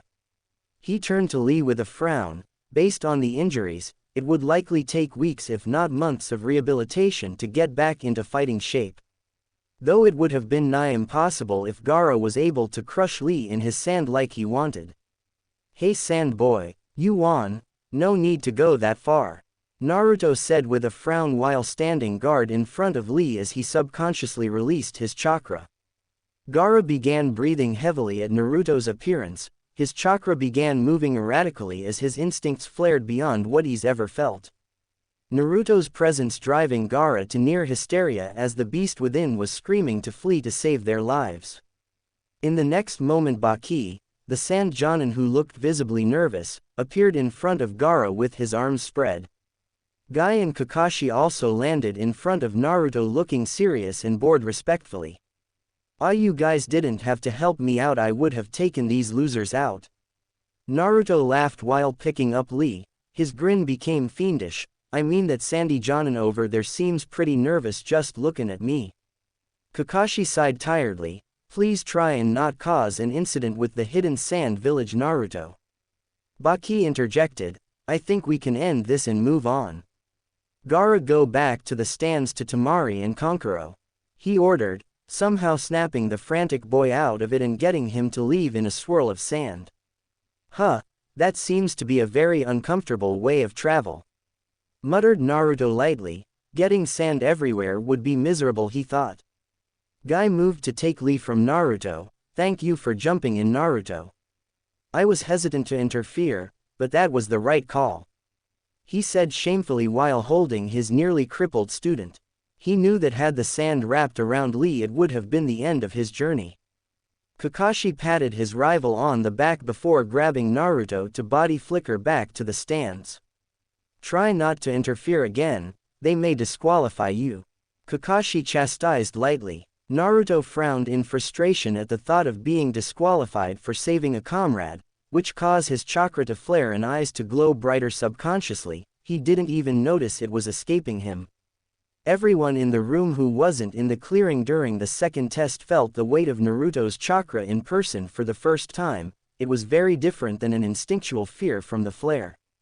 Now that they had a front row seat to it, the genin were visibly terrified and unable to move while the Jonin and Hokage became extremely weary. Somehow it was Sakura of all people who smacked Naruto on the back of the head. Stop it, you're scaring everyone, dumbass. She told him tiredly. Her hand was shaking but she managed to hold firm, knowing in her heart that he was still the same Naruto for the most part. Naruto's presence instantly went back to normal, and he looked around surprised. Everyone from Sasuke to the other Jonin sensei were looking at him warily. It was a different look than what he was used to getting as a kid, one of loathing and apprehension. This was just planned fear. He didn't really understand why. He wasn't trying to scare anyone. He turned to the high stands where the Hokage and some other old dude were standing and shot over. He needed to figure out what was going on with everyone's reaction to his chakra, and the old man knew more than most about stuff like this. He was really strong himself. Hiruzen and Jiraiya were able to follow Naruto's approach, but they were blown away by the boy's speed. He was easily on par with skilled Jonin. Although his movements weren't exactly skillful, it was due to his masterful chakra control allowing him this speed, not physical skill. Landing on the railing, Naruto looked at the Hokage with a frown, then felt a bit vindictive, which caused his eyes to crinkle in amusement. Hey, old man, is everyone here so lame that I scare them that much? I don't get it. He asked with a whisper shout, making sure everyone could hear him to twist the knife. He found it pretty funny that everyone was so scared of him now. That prankster personality and his normal ego take on a much different tone now that he's this capable. Mused Hiruzen. Had it been anyone else he would squash such things here and now, but Naruto's childhood flashed into his brain, and he felt the blonde probably deserved some respect as recompense. Jiraiya was the one to answer. You may not get it, but your chakra presence is far stronger than most would have ever encountered, much less greenhorns like we have here. He said seriously. He didn't want to mention that the number of people he's felt that scared him more with just their chakra were in fact just two. The third Hokage and Hanzo of the Salamanders. Naruto nodded the information, then turned to Jiraiya. Who the hell are you, ya old man? He questioned comically. Instead of being put off, Jiraiya grinned happily at the question. Who am I, you ask? He shouted while getting into a pose, and he readied his summoning jutsu. Hiruzen interjected, "He's a former student of mine, Jiraiya," he answered, making Jiraiya fall over and sulk due to his intro being interrupted. Naruto stared at Jiraiya for several moments, causing both Hiruzen and Jiraiya to look at him curiously. Jiraiya felt like he was being broken down to the smallest details by those eyes and found that he didn't like it one bit. Right as he was about to say something, Naruto turned around. "So, he's an old guy like you. Cool, I guess. Your chakra is very interesting, geezer," he said lightly before speeding back over to his team. Jiraiya turned to his sensei with his face serious. "I don't know what happened to him, but he's unlike anyone I've ever come across. I didn't sense a speck of the Nine Tails chakra either, it was like it was completely gone from his body," he said while watching Naruto get lightly reprimanded by Kakashi for bothering them. "I would like to learn more about his eyes and what he's able to see, but for now let's assume it's unique to him and be thankful he's been given such a gift with those men out there looking for him," Hiruzen said with a puff of his pipe. "Not to mention Orochimaru lurking around itching to cause trouble. We may have need of Naruto's newfound strength soon. He'll need some growing up to match his power-up before he's all that reliable," Jiraiya said with a snort, getting a laugh out of the Hokage. "Ha, he's always been a brat, now he's a brat with terrible power. You saw how fast and strong he was in that match," Hiruzen said lightly. "If he were to hammer in the basics of taijutsu, he may become faster and stronger than any of us with just chakra enhancement. We also don't know what he's like when pushing it to the max. I would honestly put him on a level above most in the village shinobi. We need to see his abilities with ninjutsu and genjutsu to really understand, but as of now only the very best would be able to face him and win." It was a crazy thing to say, but Jiraiya believed it after getting a small up-close look at him. Naruto didn't know it, but he was giving off a vibe of supreme confidence, that when mixed with his strength made him all the more fearsome. He supposed that this was why even experienced jonin like Asuma and Guy were weary around him at the moment. "Indeed," Hiruzen agreed, "I would have normally allowed you to go about meeting and training him in your own way, but as of now we will be dropping all pretenses. He has awakened a new bloodline that has granted him unknown abilities. After we speak with him, he is to be with you at all times. I do not want Danzo to have time to approach him. That is the last thing anyone needs, and I do not want to hear about it from the other elders that he needs to be trained properly." Jiraiya could only nod silently while he mourned his precious research time in the coming weeks. But even he could understand the gravity of the situation. It wouldn't take long for Naruto's awakened abilities to spread through the village, then the continent. Mix in his now uncanny resemblance to Minato now that his whiskers were gone, thing are gonna change. In his expert spy opinion, Naruto would have the month before everyone in a position of power to have at least heard a rumor about him. In their discussions, Hiruzen and Jiraiya didn't notice that the last of the prelim fights were finished and the winning genin were gathered on the floor again to determine their opponents for the finals. Hayate gestured to a small podium with a box atop it. "We're not going to make it complicated, pick a number. Number 1 will fight number 2 and so on. Sasuke Uchiha, please step forward." Sasuke walked up silently and drew his number. Funnily enough, it was number 1. From there it continued. Naruto watched on as it was decided that Puppet Dude would fight Shino. Shikamaru would fight Wind Girl. Dosu the sound guy got the highest number, meaning a free round, and finally he drew his number with a comical expression. He showed it to everyone else. He had been hoping for 2 to fight Sasuke, but he got 3, meaning the Hyuga. But that means, Naruto thought warily while looking to Gaara, who by process of elimination was to be Sasuke's opponent in the first round. He locked eyes with Kakashi, who gave him a reassuring eye smile that only made him worry more. Sasuke could only clench his fists as he stared forward, ignoring everyone. "So these are the matchups for the first round of the finals. We need time to allow the dignitaries and Case Cage to arrive, so you have 1 month to train. I would keep everyone in the finals in mind as you prepare. You don't know who you could end up facing should you win," instructed Hayate to the Chunin hopefuls. With that, the second exam was officially over and everyone began leaving. The supervising Jonin and Chunin left to perform their duties while the sensei gathered their teams to lead them out of the forest towards their designated training areas. Unlike the rest, Kakashi led his team to the Hokage, who then gestured for them to follow him out of the forest to his office in the Hokage Tower. Jiraiya was silently accompanying them while the Hokage's Anbu guards were following from the shadows. Standing in the Hokage's office, Naruto absent-mindedly took in the room as the old people got settled. It was an interesting room if he were honest, not due to the items within the room but the residual chakra that had seeped into the environment. The desk that the old man sat behind was practically glowing from the chakra of 4 of the most powerful people in history having sat behind it. Naruto. The blonde's head shot up at Sakura's shout to notice that everyone in the room was staring at him. He tilted his head in confusion. "I wasn't listening," he said plainly. Sasuke and Sakura shook their heads in embarrassment. Their teammate was as annoying as always while Kakashi laughed awkwardly from his spot on the wall. "Naruto, I asked what you can tell me about your eyes." The Hokage asked again while staring directly into Naruto's new eyes. Naruto pursed his lips in thought. "Well, I'm able to see chakra, you know. But that is a way too simple way to say it. It's like I can truly understand chakra and its place in the world," he explained lightly with a shrug. Kakashi latched onto that. "What do you mean, its place in the world?" he questioned. "Well, it's like the difference in knowing that salt is in ramen and knowing why and how much salt would make ramen taste the best," answered Naruto. While a strange way to explain it, the Hokage and Kakashi actually understood what he was getting at. Jiraiya looked like he understood and smirked in amusement at the way he tried to explain it.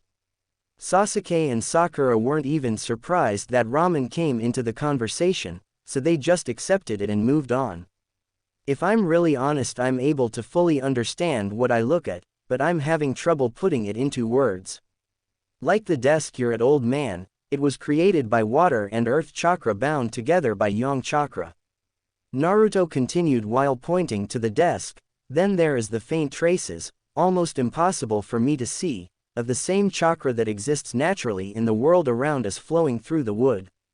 I guess since old man first had the ability of wood style, that's where it came from. He really must have been incredible." Everyone was spellbound at the insight Naruto was given by his eyes, most particularly Jiraiya, who had experience with teaching a person with tremendous eye powers. These abilities aren't too dissimilar from the Rinnegan that Nagato possessed. He too was able to perceive and understand chakra. There is a test to see just how similar, he thought before moving over to Kakashi. "I need chakra paper. I know someone eclectic as you would carry some around." Kakashi didn't really get why, but he handed the small stack of chakra papers he had over to Jiraiya. The sage moved over to the 3 genin and handed one to each of them.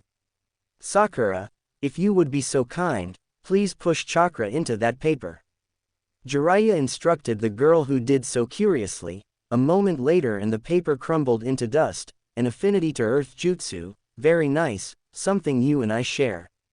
Sasuke, please," he gestured to the Uchiha, who looked at his paper intensely. After a moment, instead of bursting into flame, his paper crinkled. "Huh," Kakashi mused from the wall. "Interesting."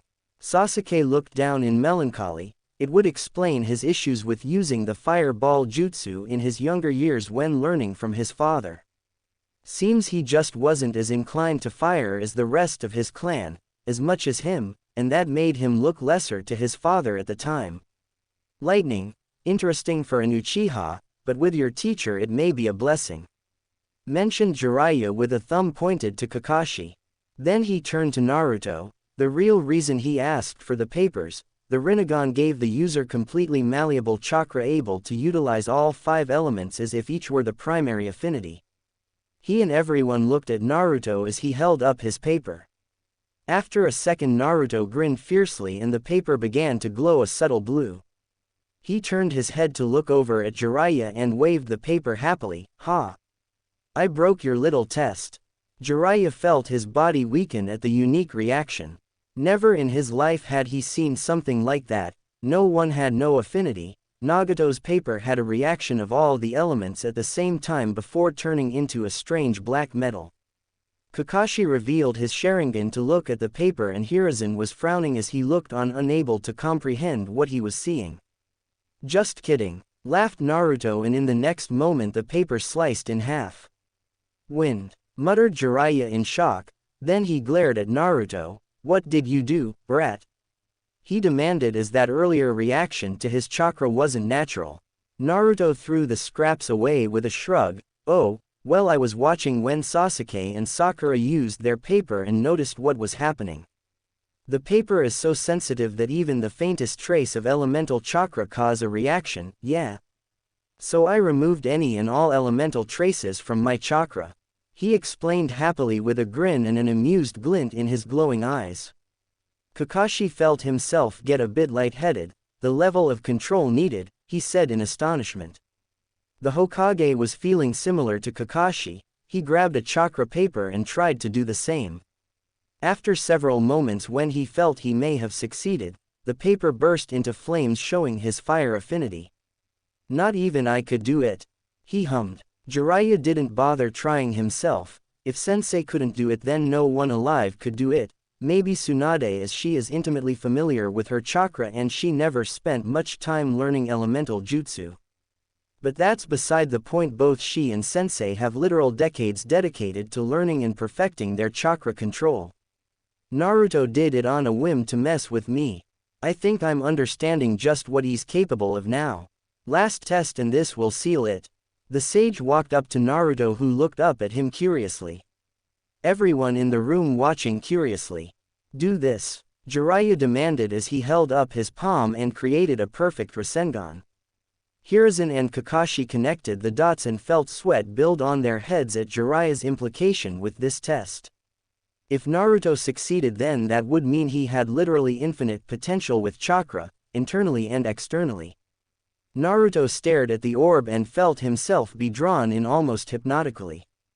It was incredibly dense and was made up of hundreds of streams of rotating chakra.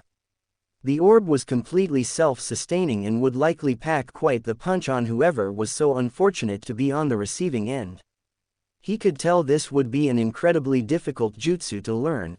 It just required too much to focus on and control to create, likely taking months of practice to get it to the level of being usable in battle. Whoever designed such a jutsu was on a whole other level in terms of smarts and ingenuity. Yeah, give me a second. Naruto cupped his hands and focused hard, looking directly at the jutsu, then back to his hands. After a moment it started to form. It was slow and sloppy, barely held the proper form at first, as wisps of chakra were leaking out of it at first. It was slow, taking well over a minute to create, but after a moment it was done. Naruto extended his hand right next to Jiraiya's, and the two orbs of destructive chakra danced next to each other almost identically save for color. Jiraiya's held a small faintest tinge of red at the outermost layer as his natural chakra color made itself known.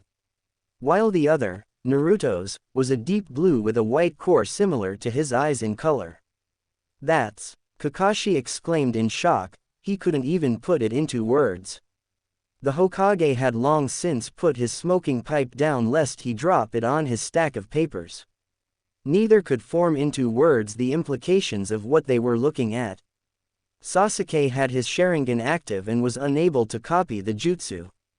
Sakura frowned as she watched. She recognized the Rasengan from the textbooks and knew just how absurd the feat Naruto just accomplished was. Naruto drained the chakra from the orb and put his hand back down. I think that was the perfect jutsu for me. I've got some interesting ideas from it, he said happily. He never considered chakra manipulation like that, which made him think he was thinking too small on what he should start learning for jutsu. Jiraiya let go of the orb and rubbed his eyes. Naruto, you didn't copy it similar to the Sharingan, did you? To me it seems as if you just instinctively know how to use chakra at near-perfect levels. That and your ability to see and comprehend chakra was what enabled you to create a Rasengan after just learning of the jutsu. Correct? He asked, already suspecting it to be the truth. Pretty much yeah, Naruto said happily. You know you're making it easier for me to understand these eyes. I know what they can do but I don't really get it. But I'm getting it now. Hiruzen latched onto that with a smirk. You were a truly terrible academy student, Naruto. He said lightly, getting snorts from Sasuke and Sakura, who knew firsthand how true that was. I believe you both know the best path forward for Naruto's training. He asked towards Jiraiya and Kakashi. Both of them nodded with a small snort of amusement. Oh yeah? Asked Naruto. What's that? Kakashi walked forward and patted Naruto on the head. You need to study. You have a fundamental lack of knowledge which is impacting your understanding of your newfound awareness thanks to those eyes. Speaking of which, we'll have to name them. It's a new bloodline after all. I don't know, Kakashi. You know who had the worst naming sense I've ever known, and if Naruto is anything. Jiraiya laughed, but he was interrupted by Naruto, who was staring past everyone out the window behind the Hokage's desk with a serious expression on his face. The six eyes, he declared, causing a shiver to some in the room. In my heart I know that they are called the six eyes. I figured that would be the case, mused Hiruzen. Similar to other bloodlines that could be named one thing or the other, there is always the true name that people who awaken them instinctively know. Lava style rather than magma is one, boil style and steam style both being their own branches. Everything has a true name, and it would seem that the six eyes are no different. Very well, then Naruto will heretofore be known as the first user of the six eyes bloodline, declared the Hokage, settling the issue. That being said, news will spread on its own due to Chunin exams, but until that is the case, I urge everyone not to mention them to anyone that doesn't already know about them, much less their abilities. Sasuke, you understand the danger of being one of the only users of an ocular jutsu. Sasuke frowned and gave the Hokage a nod in affirmation. When he was younger, he always had an Anbu shadow for the sole reason of protecting him from kidnappers and thieves. Security was tight for people like him ever since the Cloud incident with the Hyuga. Naruto laughed and waved a hand. Ah, don't worry about that, I'm plenty strong enough to take care of some small fry going for my eyes. Please, spread word of my awesome abilities, he demanded with a devilish grin and arms spread. He got dead eyes from his teammates in response, making him sweat drop. While Jiraiya and Kakashi just ignored him. That concludes everything I wanted to go over, Hiruzen announced, subtly hinting for them to leave. Ah, I had a question, Naruto said simply with a hand raised. What are we gonna do about the snake girl? She was the one to mark Sasuke with the evil mark that's actively trying to poison him. Jiraiya stepped forward and whacked Naruto on the head lightly. Leave that to us. That girl was in fact my old teammate in disguise, Orochimaru, who's perhaps the most dangerous traitor the Leaf has. I bet I could beat him now, Naruto responded without acknowledging the smack. Speed, strength and a Rasengan won't be enough to do that, and we don't want him going for your eyes, responded Jiraiya seriously, now starting to understand how deep Naruto's ego ran. Naruto shrugged without care. Pretty sure the fourth became feared above all others with those three things, but whatever, I'll step in if it gets bad, he declared before turning around leaving the office. The rest of the room watched him leave dumbly. Sasuke and Sakura decided to follow his lead after bowing to the Hokage.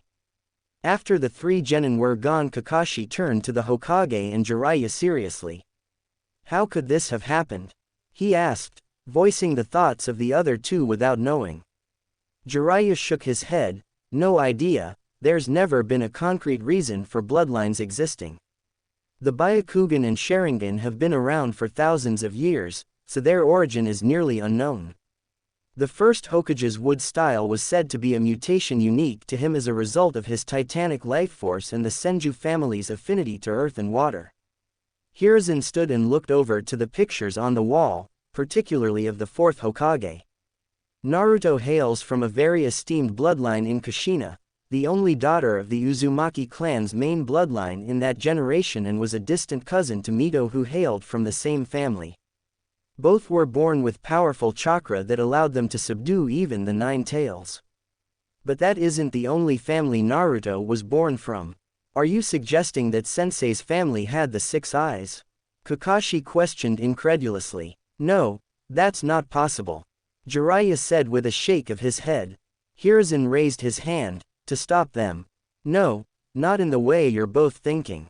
First, we know nothing of Minato's family. He was an orphan from the Second War as far as we were able to trace. No, I mean that Minato was always able to understand things quickly, and for a person without the Sharingan he was able to perfectly move and react at immense speeds. It could be that his unique natural talents and Kushina's immense chakra power merged into what has been born into the 6 eyes that Naruto has awakened. We also shouldn't completely ignore the presence of the 9 tails in both Kushina and Naruto. The third Hokage sat into his chair tiredly. At the end of the day, mutations becoming bloodlines is something no one really understands. Orochimaru drove himself insane trying to understand the world because of things like this. He sighed. At the end of the day, the how doesn't exactly matter. Jiraiya said with a sigh, what's left is to see where Naruto goes from here. We don't have to worry about his potential anymore. I don't think anyone has been born with more than him. Kakashi nodded, agreed. With all this taken care of, I'm going to be taking Sasuke to train for the month. He needs to be ready for Gaara, he said before leaving the office. The room was silent for a moment before Jiraiya spoke. It could be him, Sensei. Jiraiya said full of melancholy, the child of prophecy. Nagato was killed as was Minato. Perhaps it is Naruto who has the best of both worlds. Powerful eyes, immense power, and Minato and Kushina's spirit. Hiruzen gazed at his former student fondly. Perhaps you are correct.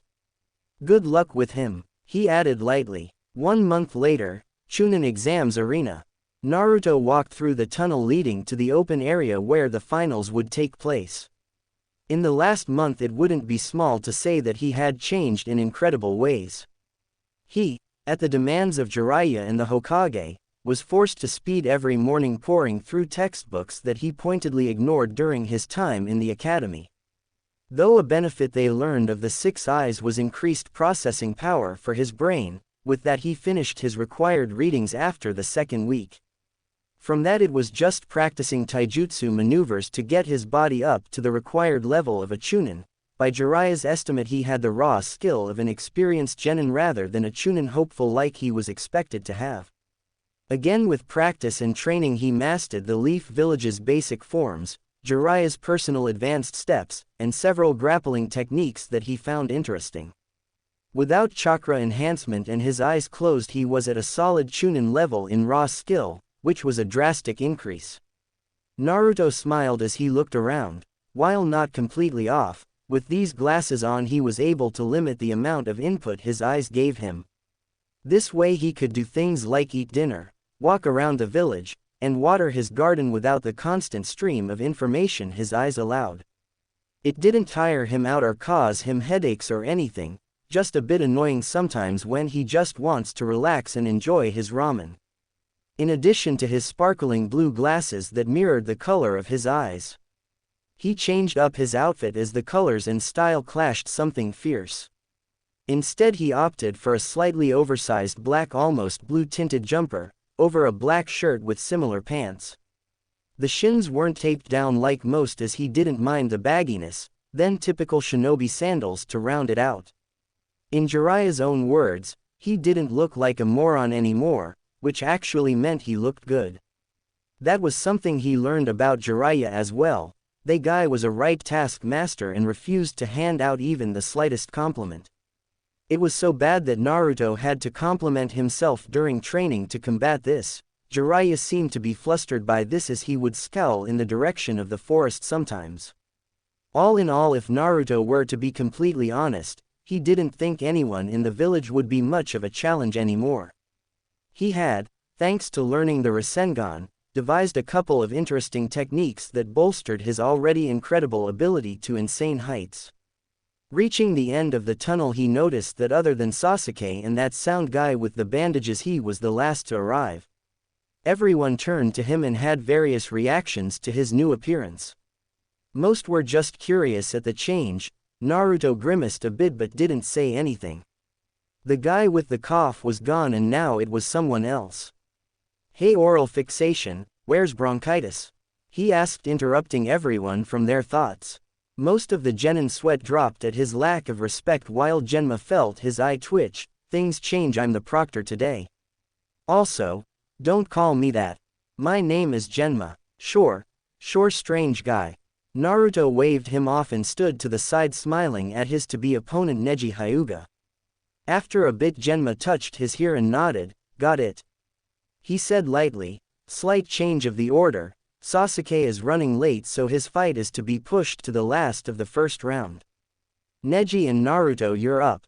Genma then announced the same loudly for the crowd who had various reactions to the news of the last Uchiha. Sakura sat down with a worried frown on her face. This was the out of character for Sasuke, although very in character for her sensei.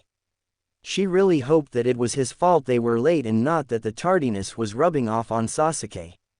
She looked down at the crowd of genin and felt a slight longing to be a part of the group fighting for promotion. In the last month she had been training very hard, with Naruto of all people, or she assumed it was him and not a clone. She was learning the basic form of chakra enhancement from him as well as how to convert her chakra into earth-natured chakra. Jiraiya, who was training Naruto, even gave her some pointers and jutsu scrolls with low-level beginner elemental jutsu for the earth style. That mixed with her daily dedication to physical conditioning put her several levels above where she was at the start of the exams. She actually felt like she could have competed now. If only Kakashi had taken the time to train her like this prior to the exams. Where's Sasuke? Asked Ino as she sat next to her. Sakura observed her rival and felt that she wasn't the only one who busted their training in the last month. Her chakra felt different, and she held herself with far more poise than before. No idea, I'm sure it's Kakashi-sensei's fault. He couldn't arrive on time without a blade to his throat. She complained with a sigh. A booming laugh came from behind her. Team Guy sans Neji were all seated there to watch the finals. My eternal rival is always so hip and cool, he never arrives on time. He gushed and complained at the same time somehow. Lee was fired up at his mentor's words while Tenten just sighed with an amused smile at the usual antics of her team. Yosh, with that announcement it's going to be Neji's turn, proclaimed Lee with excitement. Tenten turned to Lee, you think he has a chance against Naruto Uzumaki? She asked. If he continues to fight with the flames of youth that Guy-sensei taught us, then he will have a great showing. Lee said with a raised fist, his movements a bit sluggish as he was still feeling the effects of the gate. Guy looked down as the genin not fighting were sent to their own observation area, leaving only Naruto and Neji with Genma on the field. He was confident that in raw fighting capability there weren't any genin and few chunin that Neji wouldn't be able beat after the month of training he just put the team through. But he's keenly aware that Naruto Uzumaki wasn't a normal person anymore. Just the way the blonde was standing there, a picture of supreme confidence. His showing against Kiba, the flare of chakra during the second exam and his insight he showed during the prelims led Guy to believe that Naruto was more akin to a Jonin than Chunin. He just hoped that Neji was able to show his ability in the fight. He was confident in all three of his students' abilities, but he was also realistic. Naruto stood across from Neji with a smile, his glasses twinkling in the sunlight. Neji seemed serious and ready to fight. He wasn't planning on smashing him right away as that wouldn't be very sporting. So he would play defense at the start and let the Hyuga dictate the pace. Begin. The crowd roared in excitement as the finals were started. Neji wasted no time and activated his Byakugan, veins bulging around his eyes as the bloodline flared to life. Naruto looked over his glasses at the activation curiously. The way the chakra coalesced around his eyes and brain from the Byakugan was quite interesting. He wanted to continue looking at them, but the fight started, meaning he should pay attention to Neji. Oh well, time to get to it. Neji's chakra flared throughout his body, and he shot forward with great speed.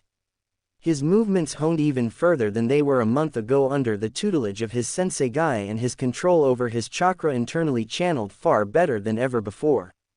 As soon as he was within range, he jabbed forward with a palm thrust that Naruto leaned away from.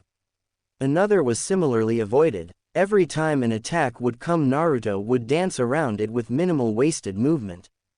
Neji started to flood his body with even more chakra, more than he could readily control. It gave him a bigger boost, but he was being drained even quicker due to the leakage. Naruto felt he'd shown his ability to move well enough and decided to respond. Neji's palm thrust was caught by Naruto's palm, who then pulled Neji off balance and slammed a ruthless fist into his face, knocking him into the air. Naruto, who was still holding his hand from the palm thrust, yanked his arm, causing him to spin mid-air but not fly further away. Quickly, Naruto spun in place and landed a devastating kick on Neji that sent him tumbling away till he stopped on the ground, wincing from the pain. Naruto started to limber up in place as he waited for Neji to pull himself together and re-engage him. Neji got to his feet and continued the fight. Hiyashi Hyuga watched the battle between his nephew and the blonde Uzumaki with a fierce glare on his face, which wasn't really out of place for him. He didn't like the way his incredibly talented nephew was being treated like an unskilled child in front of the whole village and foreign contingent. That being said, he wasn't all that surprised. He and the other clan heads were made aware of the new situation with Naruto about a week ago, when the questions regarding the chakra pulse during the exams made the Hokage finally make them aware of what happened. He and several of the others had demanded Naruto's presence to see for themselves, but the messenger shinobi was denied by the blonde, and when he was sent back, was sent packing by the boy all the way to the infirmary. All they got out of the Hokage was that Naruto's new bloodline, the Six Eyes, were a terribly powerful ocular jutsu that would give anyone a run for their money. Next to Hiyashi, his youngest daughter looked him with a frown, her Byakugan active to better see the fight. "Father, why does that boy Naruto possess an ocular jutsu? His clan's name is Uzumaki, and they aren't known for such things," she asked. Hiyashi could only spare her a glance. He recently awakened the genetic mutation that has been called the Six Eyes. No one is really sure where they came from, but such is the case with new bloodlines. Hanabi didn't really know anything about new bloodlines, but was a bit hesitant to ask more of her father while he was so focused on the match. She wished her big sister was here. She would have explained it and answered all of her questions. Sakura couldn't really say she was all that surprised by the turn of events. Naruto had honestly been faster in the forest. Not to mention, she knew that he was improving his overall skills at taijutsu, which in turn made him drastically better overall. Also, she was intimately familiar with his improvement of raw skill, as she was his sparring partner during the month. Lee, on the other hand, was cheering his head off for Neji, likely feeling kinship with the Hyuga now that he was the underdog against a bloodline user. "You can do it, Neji. Let the power of hard work and youth explode," cheered Lee with tears falling from his eyes. Everyone in the stands looked at him with blank expressions before turning to Guy, hoping he would rein in his genin. "Yes, let the springtime of youth explode, Neji," cheered Guy, who was also crying. "What did I expect?" were the collective thoughts of everyone in the audience. Naruto was genuinely enjoying himself as he slapped away Neji's latest attack. His movements were impressive. Unfortunately, the fight had been going for a while and Neji hadn't really landed any attacks, so he knew that the crowd was getting bored.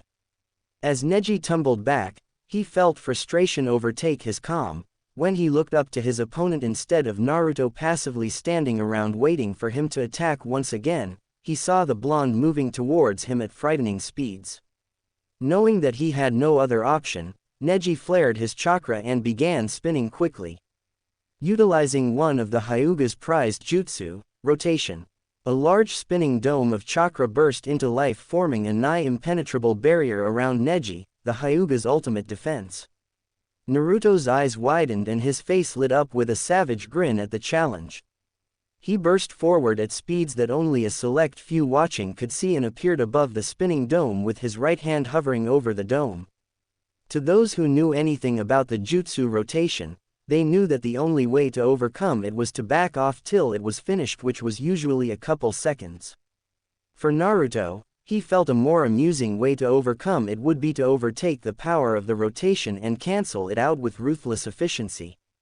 The amount of power and precision to do such a thing was likely only possible for him, but he didn't care since he is him. Neji, who was mid-spin, felt his whole body come to a complete stop and his body rattle from the rapid deceleration. His Byakugan was the only reason he wasn't completely disoriented and knew what had just happened. Naruto overcame his clan's perfect defense, something that quite literally has never happened. Knowing that he needed to get away, he rolled and got to his feet, then hopped further away to gain distance. Naruto watched his opponent back away lazily, might as well show off a ranged attack. I know I need to prove a wide range of abilities to get promoted. I certainly didn't have a good showing in the first part with that written test. Thanks to the Rasengan, Naruto's idea of what was a potential jutsu was expanded and he had a whole month to experiment. For someone who could get the Rasengan down in a few minutes, that was plenty of time to try a variety of things. Thanks to Naruto's study into chakra and all sorts of theoretical chakra mechanics over the month, he learned all sort of things. It is said that the tailed beast bomb, their strongest attack, is formed by a perfect ratio of positive and negative chakra hyper-condensed together. Yeah. Not exactly helpful outside of academic research for most, as it was practically impossible to separate chakra at that level for normal people. But Naruto has already proven he wasn't normal. Naruto raised a finger and a smile slowly spread across his face. By molding my chakra and forming it with primarily positive chakra, compacting it and coalescing it into a compact ball, I can make something quite powerful. Surrounding the compacted orb of positive chakra with a shell of negative chakra to hold it together, further building the volatility. The reaction is quite something. Naruto thought as a small glowing orb of blood-red chakra was gathered on the tip of his finger. It gave off an eerie glow even in the harsh sunlight. Chakra enhancement jutsu, red. Naruto intoned as the orb cracked and the power burst forth towards Neji.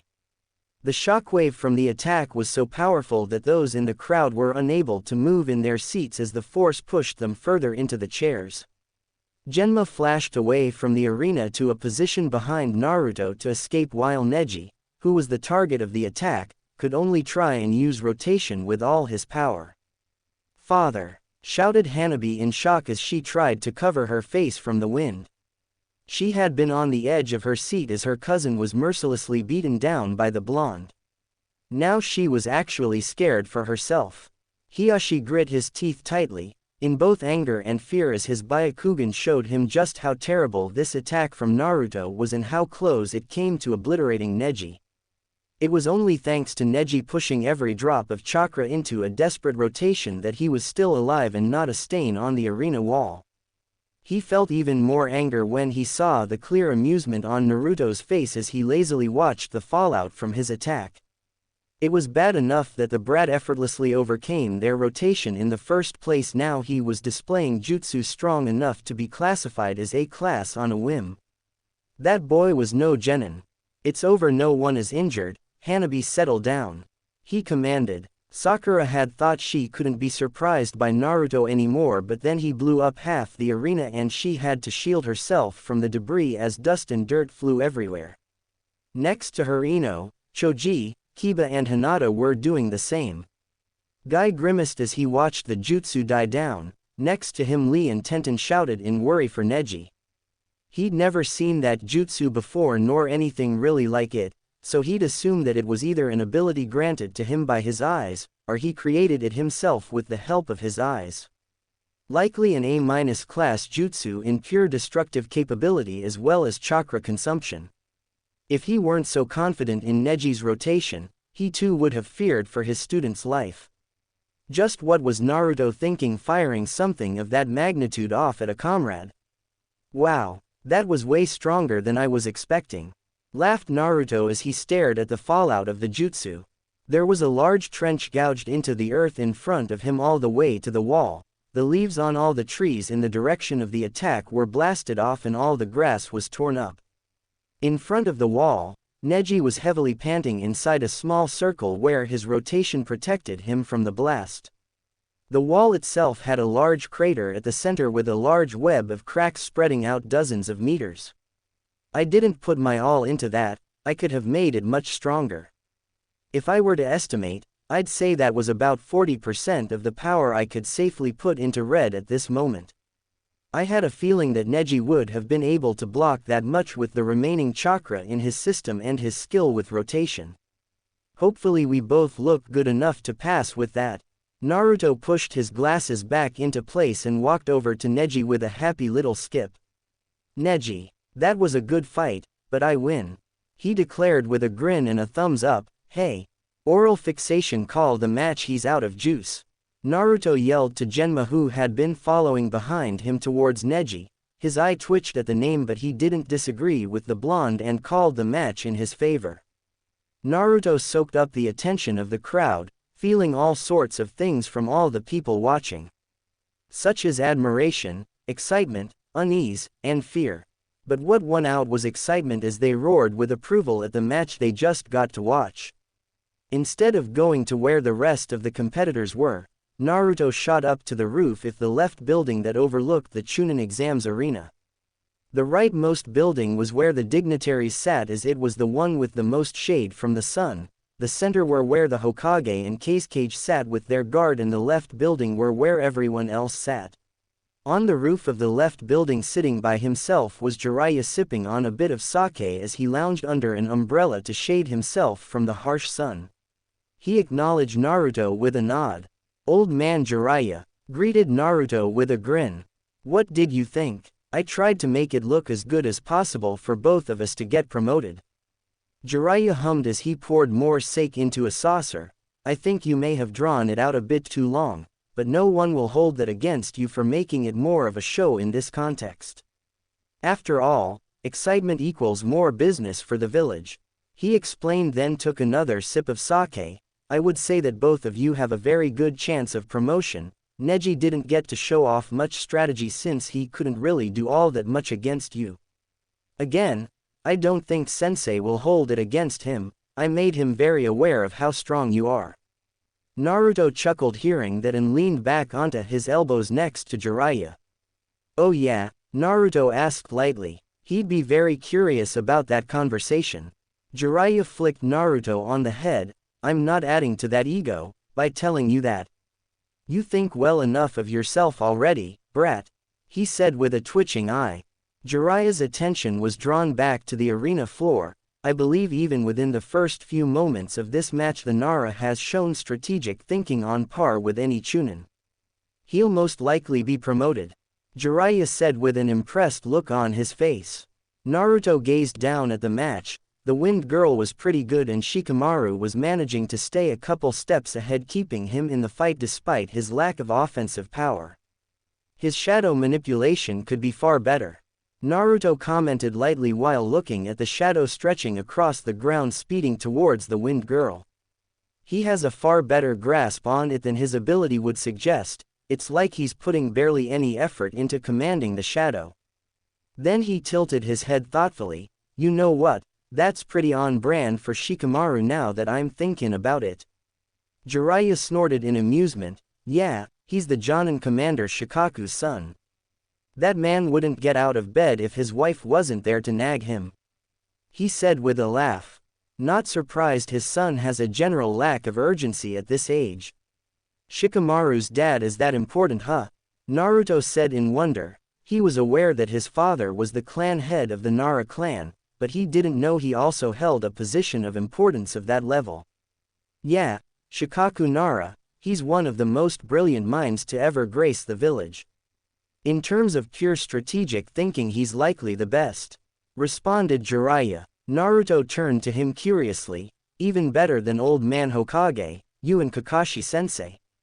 Jiraiya barked out a laugh. Me? I'm no strategist. I wouldn't call myself dumb, but I'm more of a solo act and can adapt better than most to a variety of circumstances, but commanding others isn't really my forte. Kakashi is an excellent mission leader, but he's never had to effectively lead more than a handful of shinobi. I would say Sensei is a close second with an elder by the name of Danzo in third. Both of them have experience leading large numbers effectively and winning battles without having to be there in person. That's what it means to be a true strategist, using what's available to you to achieve the best outcome without having to be there. Naruto hummed in thought, then I'm not much of a strategist. He mused simply. Jiraiya shook his head, you and I are similar in that regard, we're solo acts. Able to adapt to any situation and come out favorably, but not really suited to leading great numbers without being in the front. He replied. Down below gasps were heard as Shikamaru had effectively ensnared the Wind Girl with his shadow, capturing her and securing the victory. Naruto fell over laughing when instead of accepting the win he decided to forfeit, saying he was out of chakra. He's still got plenty, laughed Naruto. Jiraiya started laughing after hearing that, then he just didn't want to compete anymore, just like his father. It would seem that the puppet guy had forfeited his match to Shino, which is why Shikamaru was the one to fight just now. That meant that next up was Sasuke and Gaara, to which the former still wasn't here yet. Naruto frowned at that, wondering why Kakashi and Sasuke would be so late to arrive to something this important. Jiraiya looked to the sky with a sigh. While we're waiting, I should tell you something. That Gaara, he's like you. He holds the one-tailed beast within him. I was able to confirm it during our month of training. Why tell me? Asked Naruto with a frown. Jiraiya sighed. Just in case things go south with this match, I want you to know what's really going on. I believed it was a bloodline similar to the fourth cage that allowed him to manipulate sand, but it's a byproduct of having the demon sealed within him. And all I got from the 9 tails was the hatred and fear of my countrymen. Naruto commented lightly, hiding just how much it still stung thinking back to his childhood. Jiraiya just looked away, not wanting to respond to that.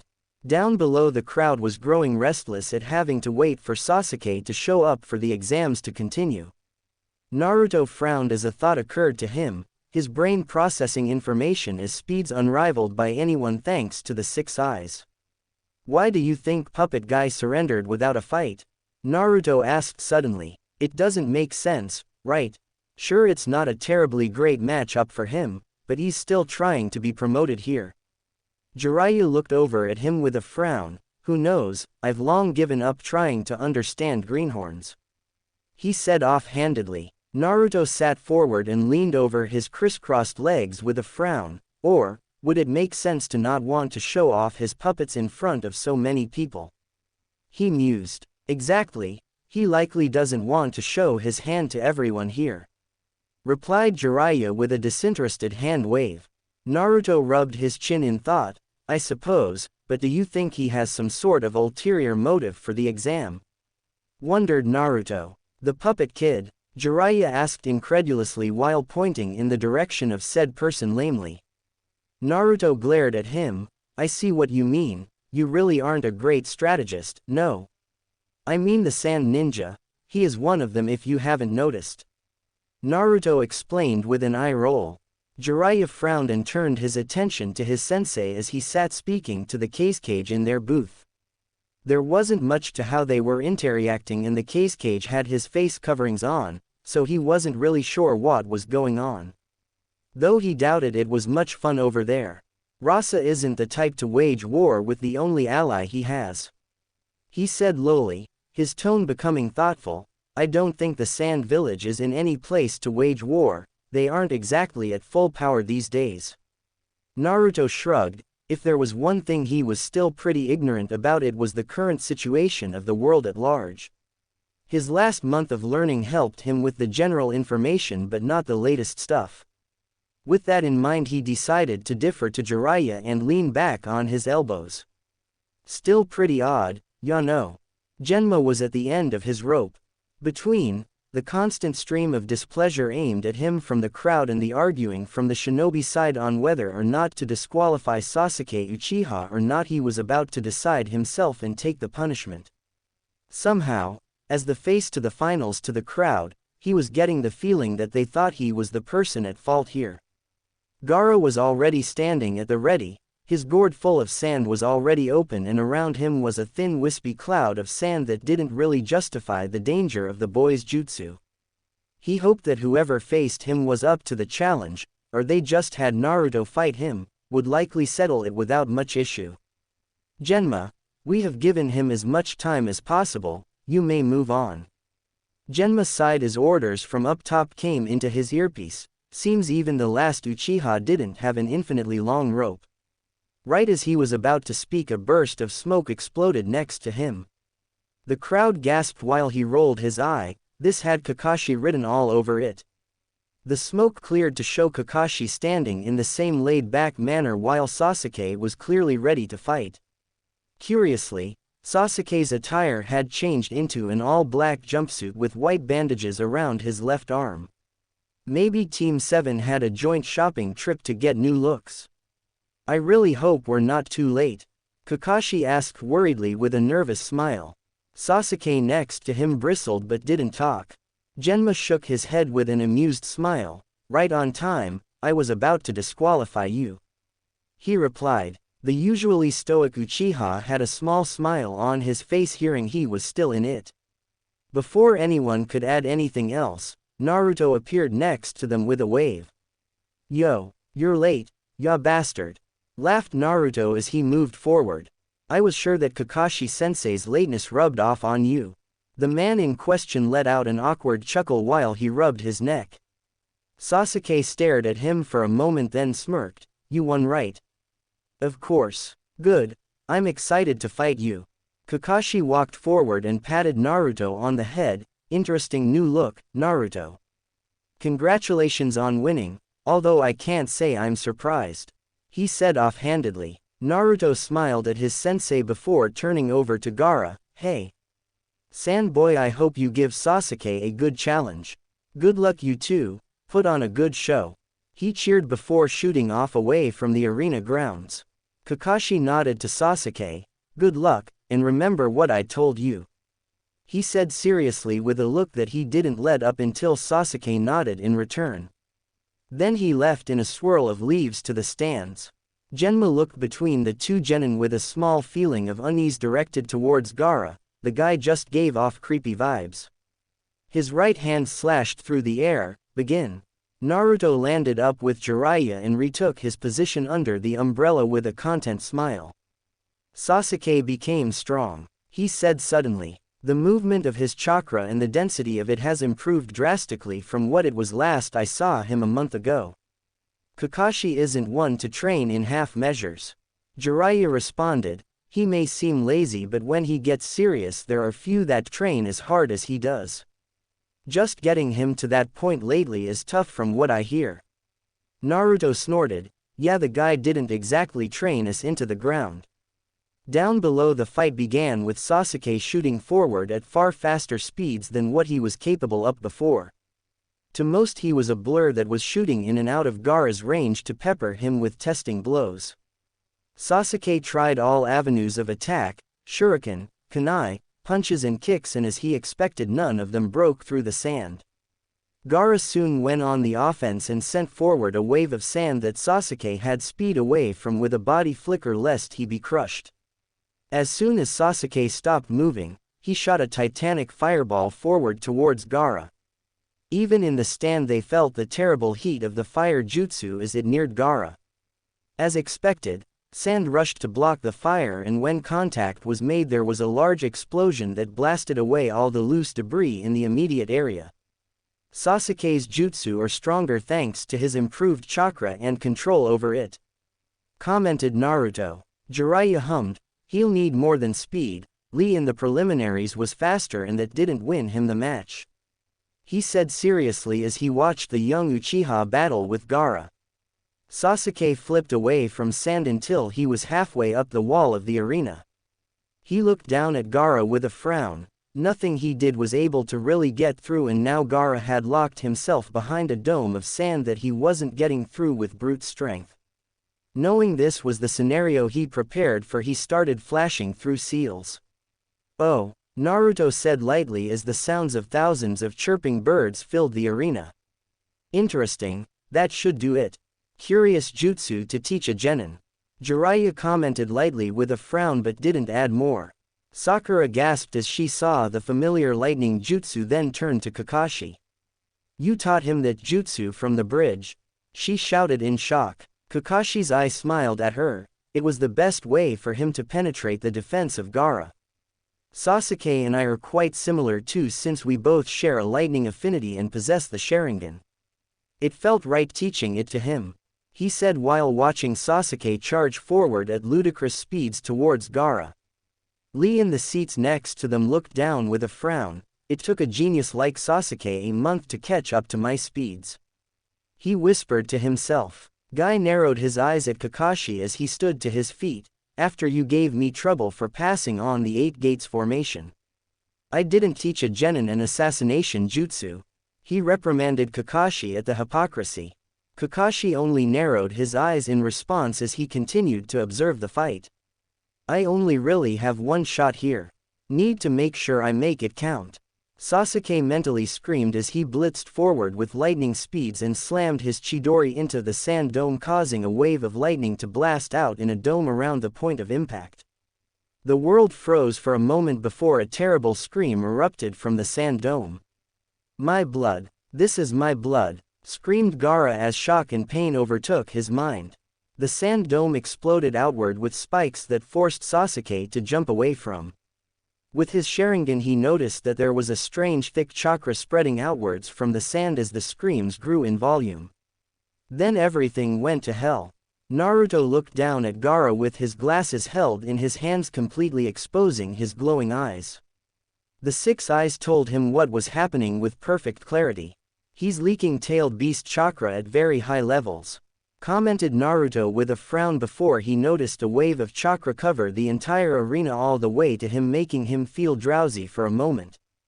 "Genjutsu," thought Naruto before breaking it. Jiraiya shot to his feet and not a moment later there was an explosion from the cage booth on the roof of the center building.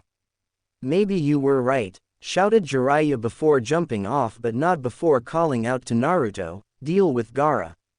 Naruto turned back down to the field where Sasuke was being accosted by several sand ninja. He burst forward at top speed, slamming into one of them, smashing the guy into the ground with enough force to shatter all the bones in his body, turning the ground into a blood-filled crater. Naruto slowly stood to his feet and glanced at the remaining sand ninja, making them wary. He turned to Sasuke, "I'll deal with Gaara and these fools." "Get out of here," commanded Naruto, and to his complete shock Sasuke actually listened. Naruto was about to engage the sand ninja when a Senbon shot into the neck of the one on the left and Genma walked up next to him. "I'll take them, Gaara's all yours," said Genma with a grimace. Naruto assumed he didn't like leaving a genin to face someone like Gaara. Though, in the back of Naruto's head he didn't like the thought of fighting Gaara, but he pushed that away for now. Naruto nodded to Genma, then turned and shot over to Gaara, a Rasengan forming in his hand that grew to the size of a melon in a flash. The sand dome was no match for the jutsu and was blasted open, causing massive amounts of wind and sand to fly everywhere. Naruto wasted no time and shot his arm forward to drag Gaara out of the dome and threw him away. Gaara frantically got to his feet as sand was gathering all over his body, turning the right side of his body into a grotesque clawed sand arm. His face was taking on the appearance of the one tail as a single sandy tail waved behind him. "He's half possessed already. It would be trouble if he completely turned into the one tails in the center of the village. Which must be their plan," Naruto thought as he shot forward and re-engaged Gaara with ruthless attacks. Gaara, while empowered to levels that most Chunin and Jonin would be unable to overcome, was being taken to task by Naruto with ruthless efficiency. Gaara was unable to follow the blonde's rapid attacks and felt his body take substantial damage from each blow. If he didn't have the One Tail's chakra healing him, he would have likely been killed already. Claw slash, diverted with a kick, then followed up with an uppercut to the chest. Tail slam was caught and Gaara was sent crashing into the ground. Naruto ducked under another swipe from the massive claw and tsked, "I know I'm hurting him. I bet he's being healed by the One Tails almost as fast as I'm injuring him." Which means I need to hurt him worse. He thought with a frown. Movement from his peripheral had Naruto jump back in time to dodge a blade of wind that shredded into the earth where he was just standing. Gaara's sensei and siblings arrived shortly after and landed around him protectively. Naruto grinned. After being so scared of him till now, all of you cowards think you'll protect him. I hate wishy-washy people like you, he said while pointing at them, his eyes glowing menacingly. Suppose I'll have to deal with all four of you, commented Naruto before moving to engage them. As soon as Sasuke's strike caused Gaara such terrible pain, the third Hokage Hiruzen Sarutobi had been in a whirlwind of motion. First the booth exploded. He had avoided the blast by jumping up, but was caught in the air by the Kazekage who held a blade to his throat. Then he realized foolishly that his student had taken the place of the Kazekage and was using the exams as a means to destroy the village. Truly, Orochimaru, I have failed you, Hiruzen said mournfully, completely unconcerned with the kunai to his throat. Behind him Orochimaru Tsked, having noticed the Hokage's calm aura. Foolish old man, you think you're in control here? He demanded angrily. In the instant he asked, to which Orochimaru would later admonish himself for making such a mistake, he was blasted backward into the roof tile by a release of hyper-dense chakra. If it weren't for the barrier surrounding the two of them, the Anbu watching the fight would have found themselves forced to their knees from the pressure.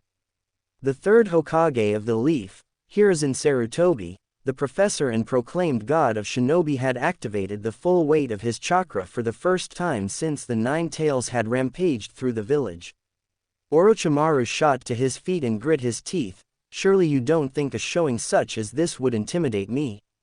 He demanded. I saw you in your prime and this is a far cry from those days, sensei. Hiruzen sighed. Did I teach you nothing of looking underneath the underneath? I may be old and have lost a step in terms of chakra capacity, but did you think I would allow myself to grow weak? You're a fool if so. I bled for every bit of my strength and I would sooner die than let it go easily. He proclaimed with a visible aura of chakra shrouding his body with fiery red wisps flailing around him. Orochimaru stood and released the full weight of his chakra in response. The purple viscous aura surrounded his body, and the roof tiles were further destroyed around them. Different from the Hokage's hyper-dense chakra, Orochimaru's was a vast lake of power that was begging to be unleashed towards his opponent. A single seal from the Hokage had a terrible river of mud blast into life to remove the snake's footing, sending him tumbling away. With another seal, the air on the roof superheated, followed by a sharp tongue of flame blasted the mud river, hardening it. 3 seals and the Hokage slammed his palm on the roof. Chakra glowered over the mound of hardened mud that turned into a brilliant explosion where Orochimaru had been buried. In the time it would take a Jonin to cast a single B-class jutsu, the third Hokage casted 2, followed by a combination jutsu with ruthless efficiency. Such was the level skill of the once touted god of shinobi. Hiruzen glared at the smoke billowing out from the jutsu's epicenter with disgust. Get up. If that was all it took to kill you, then I'm sure you would be long dead, demanded Hiruzen as he tore his Hokage robes off to reveal his battle attire. Further away from the epicenter of the blast, Orochimaru rose from the ground looking burned but not altogether that injured. He was grinning at his sensei as if he found that show of power amusing. Perhaps you've still got some power left in that rotting carcass, sensei, mused Orochimaru before slamming his hand onto the roof for his jutsu. I had meticulously prepared this reunion for you, please enjoy it, sensei, he said as 2 coffins rose from the ground, followed by a third that failed halfway up. Hiruzen stared at them in horror. You've defiled them. They were at peace, he whispered to himself as the dead faces of his predecessors were revealed to the world. Kakashi had known something was off today. Duck under a kick, stab a kunai into the femoral. It was odd that the Sand Village would send a Jinchuriki to a foreign country's exam when they were as unstable as Gaara. Parry a slash, then slice the throat. Now he was back in the familiar dance he mastered during the Third Great Ninja War. Next to him, Guy was smashing Sound and Sand Ninja with every punch and kick. Both of them were doing their utmost to protect the civilians that were incapacitated from the genjutsu as well as the genin huddled that were down in the stands. Naruto is fighting Gaara, Sasuke shouted as he got back to the stands slightly out of breath. I did as you asked, and didn't fight Gaara if he went ballistic, he said with a frown while not meeting Kakashi's eyes. It was a stipulation that Kakashi imposed before their training began. In return for learning the Chidori, Sasuke would swear that should Gaara lose control of himself he would back off and surrender. Sasuke didn't really care about being promoted and just wanted to learn the jutsu, so he reluctantly agreed. Kakashi smiled to his pupil. Good, he should wrap it up quick. New mission for you and the others. It's A rank, I need you all to move to the academy and make sure that the students are evacuated. Sasuke, you're in charge, Shikamaru you're second. Sakura, Kiba and Shino will accompany you, ordered Kakashi while killing yet another enemy. The academy is far enough into the village that it should be further from the main battle. They will be away from the worst of it and still doing a vital service protecting the young ones.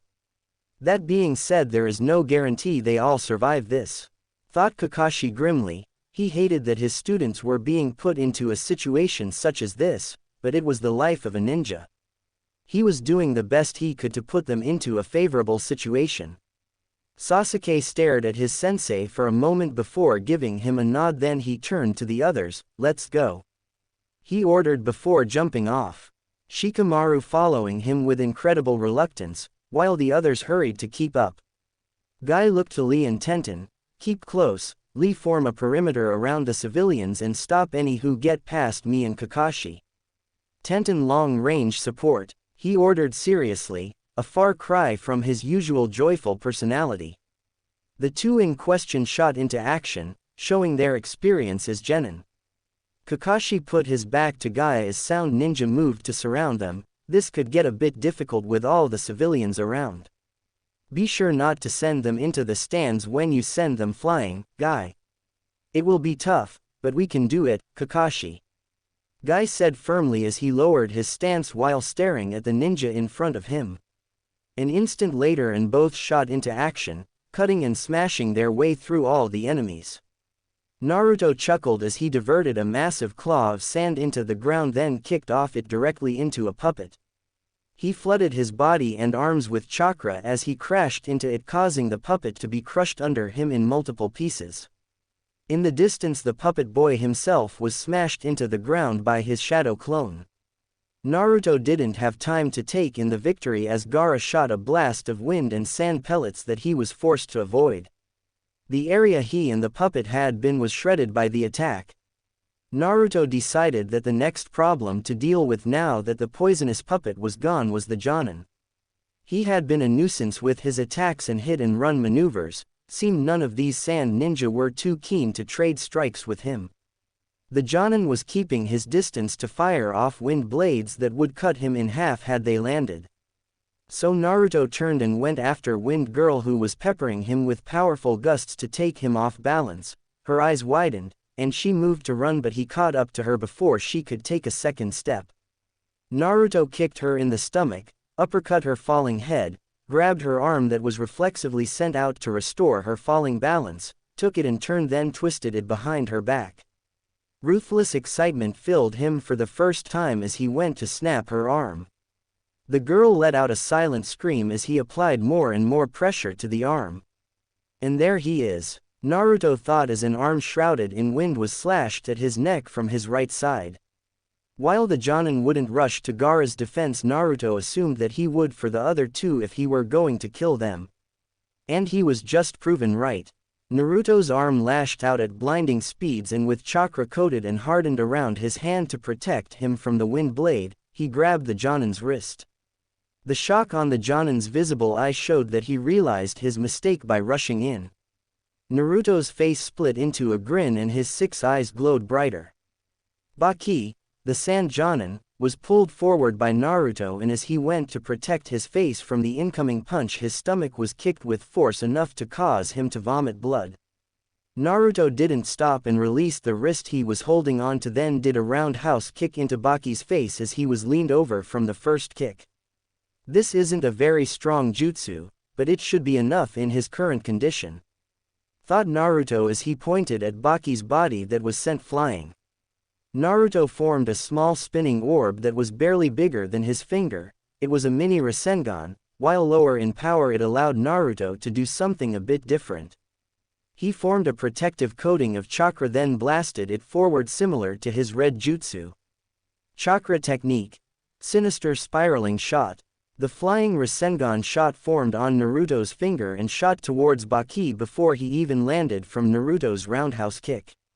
Naruto watched as the projectile covered the distance and slammed into Baki's side, digging into his flesh like a superheated drill. An instant after hitting Baki, the jutsu destabilized then exploded. Naruto's six eyes observed the fallout of his jutsu was perfect detail.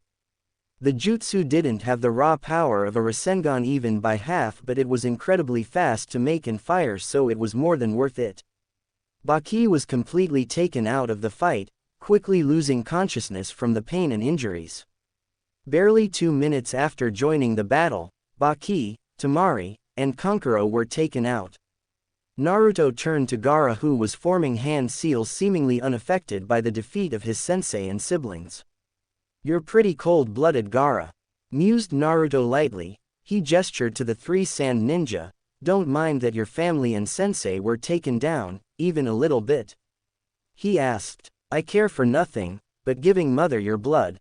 Gaara seemed to growl before his face became deranged. "Let me prove my existence," he screamed as he released a sand twister at Naruto that was destroying anything in its path. Since awakening the six-eye, Naruto has felt content and confident in his abilities.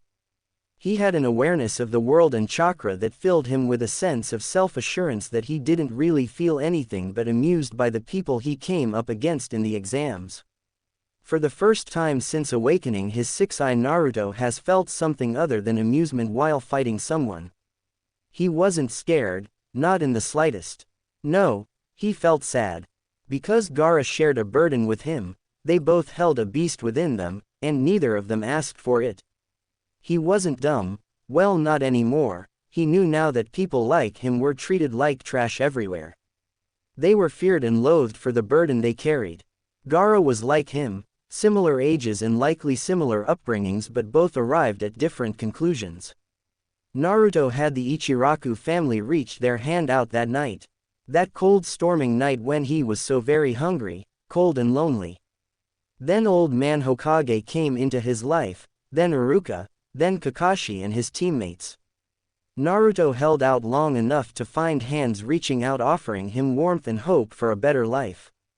Gaara, despite having a family, seemingly did not. Naruto wasn't amused to fight him. No, he was sad that he was facing what he considered a brother. Not in blood but in burden. "I'll break through, Gaara," thought Naruto. It wasn't raining. It wasn't nighttime, nor was it all that cold. But Naruto felt that Gaara needed the warmth of an extended hand that wasn't scared of him. So he'd oblige. Naruto's thoughts happened in the moments between the sand twister arriving in front of him and Naruto disintegrating it with a pulse of hyper-dense chakra blasted from his palms. Similar to the gentle fist by hundreds of times stronger. He basically slapped the jutsu away. Deciding to go on the offense, Naruto shot forward and hooked a punch into Gaara's side, then did a rising kick to his chin, launching him into the air. Naruto jumped into the air to follow him, grabbed his leg, twisted sharply, and threw Gaara into the wall of the arena with full force. Gaara's face exploded into a silent scream as his beast's chakra flared, exploding into the air, saturating the arena in its evil. Naruto moved to stop him, but a mountain of sand surrounded Gaara as he was approaching, protecting him and slowly forming into the one-tailed beast, with Gaara perched out of its forehead. At the top, Gaara performed a jutsu that switched his consciousness with the beast's, letting it take control. "Oh, well, I may have taken a bit too long here," Naruto said with a nervous laugh. "I should probably pick it up now." He knew that the mere appearance of the beast was going to terrify the ninja as they fought. No one older than him had forgotten what a tailed beast could do to the village. Naruto had no desire to allow the beast to remain very long. Naruto flared all of his chakra and strengthened himself to his current limit. His eyes allowed him to see the forming of the beast's consciousness from the jutsu. It would take control in roughly 1 second. He needed to move. He knew it wouldn't be in time of its awakening, but he would beat its subsequent actions at his top speed. "Yeah, I'm free, baby," shouted the beast, its voice so loud everyone in the village heard it. It was interrupted by a commotion on his head.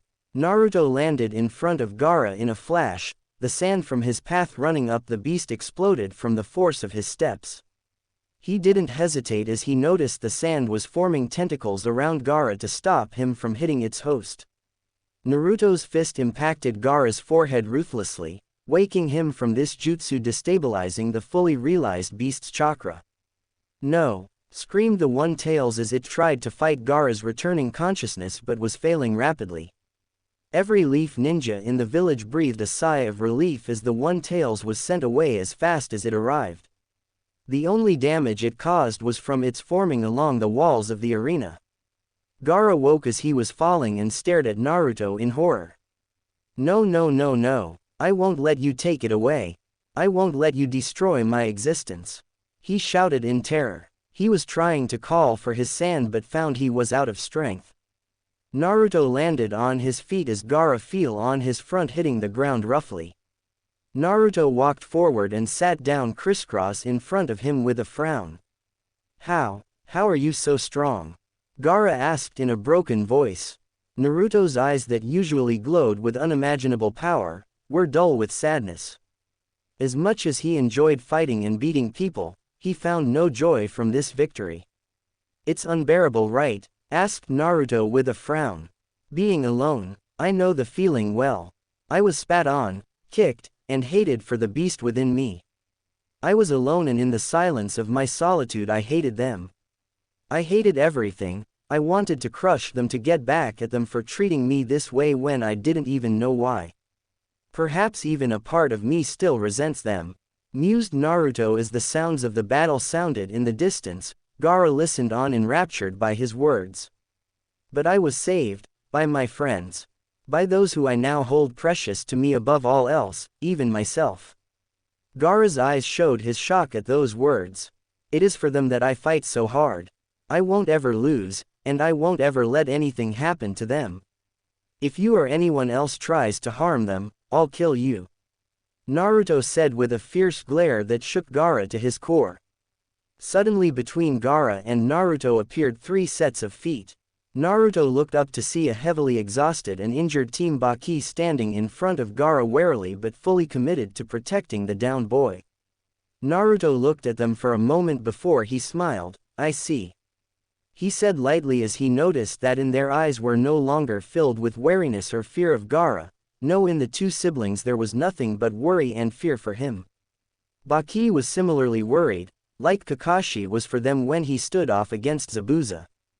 "Gaara, you have a fine team," Naruto said with a smile. "I trust that all of you will leave." Baki nodded firmly. "Yes, the cage is not leading us," he said while pointing to the barrier where Orochimaru was visibly clashing with the 3rd Hokage. "I will be signaling the retreat. Enough blood has been spilled over a vendetta that was not ours. Then go," Naruto said, but in the next moment the full weight of his chakra bared down on them, and his eyes glowed ominously. "But know this, I will not hesitate should we face off like this again," he warned. Baki and the 2 standing siblings nodded silently, while Kankuro reached down to pick up Gaara. Gaara couldn't meet his gaze as he muttered something lowly to his team. It must have been out of character as all 3 of them turned to him in shock before speeding off, leaving the battle. Naruto only smiled as he watched them leave. It was likely the wrong move in terms of politics, but he didn't much care about that stuff, nor would he really care what the higher-ups in the village thought. They treated him like trash for all of his life due to his status and lack of talent. He wasn't going to bend over backwards to please people like them now that they were interested in his newfound power. After all, he hated wishy-washy people like that. Oh well, time to go see if the old man needed any help. The Anbu Captain Tiger watched the battle between 3 Hokage and Orochimaru impassively. already resigned to the fact that between them was a barrier that they had no way to overcome. The battle was epic in proportions. The first Hokage's taijutsu and later wood-style jutsu were incredible to see in person, and he felt awe at the level he must have been at when he was alive if this was only a small portion of his actual strength. Then the second Hokage with water jutsu so superior to anything he's ever seen. They were monsters wearing human skin. But none of them more so than the third Hokage Hiruzen Sarutobi, who fought both of them and Orochimaru with only his faithful summoned Monkey King Enma by his side. While the Hokage's power was holding up well enough, he was noticeably holding back from using too much ninjutsu, favoring chakra enhancement and bojutsu for the fight. Though he was clearly at the end of his rope, Tiger was only thankful that the appearance of the One-Tails paused the fighting between them long enough for the Hokage to catch his breath. Though the break wasn't much, it clearly helped. "How's he holding up?" Tiger spun around at the sudden voice and was face to face with the now infamous Six Eyes that had been whispered about at Anbu headquarters. Naruto Uzumaki gazed at him dispassionately as he waited for an answer. "The battle is tough. He's favoring a direct approach to not exhaust his reserves," said Tiger as he turned back to the battle. "I don't know how long he can hold out against two undead Hokage on top of Orochimaru." Naruto grimaced and turned to the barrier, or rather barrier, as the four ninja sustaining the barrier created one on either side of them. The barrier held properties of fire chakra in it as well as hyper-firm chakra walls. Likely anyone who physically touched the barrier would burn to death. Well, anyone that wasn't him.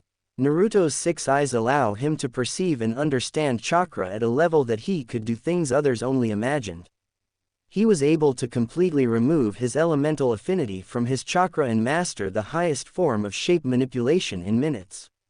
So with a solid coating of chakra around his body at an opposite ratio of what the barrier was comprised of allowed him to simply walk through. To the barrier that was chakra-based and static, it couldn't fight something that was its inverse, it would simply react in the inverse.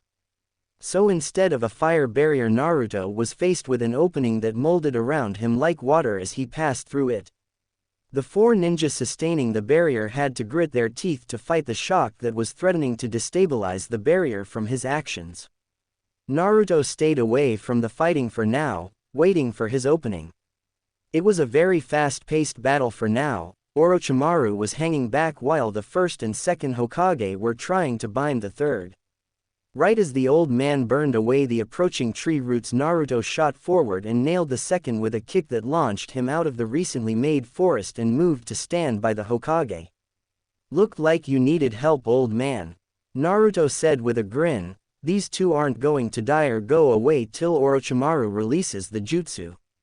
I don't think we can disrupt this jutsu, perhaps seal it." He mused with a frown, his eyes picking apart the jutsu with hyper-efficiency. "You shouldn't have come, Naruto," Hiruzen said with a tired sigh, seemingly resigned to the situation. "The second Hokage's jutsu can only be cancelled by the caster or sealed. I only have one jutsu that fits the criteria in this situation."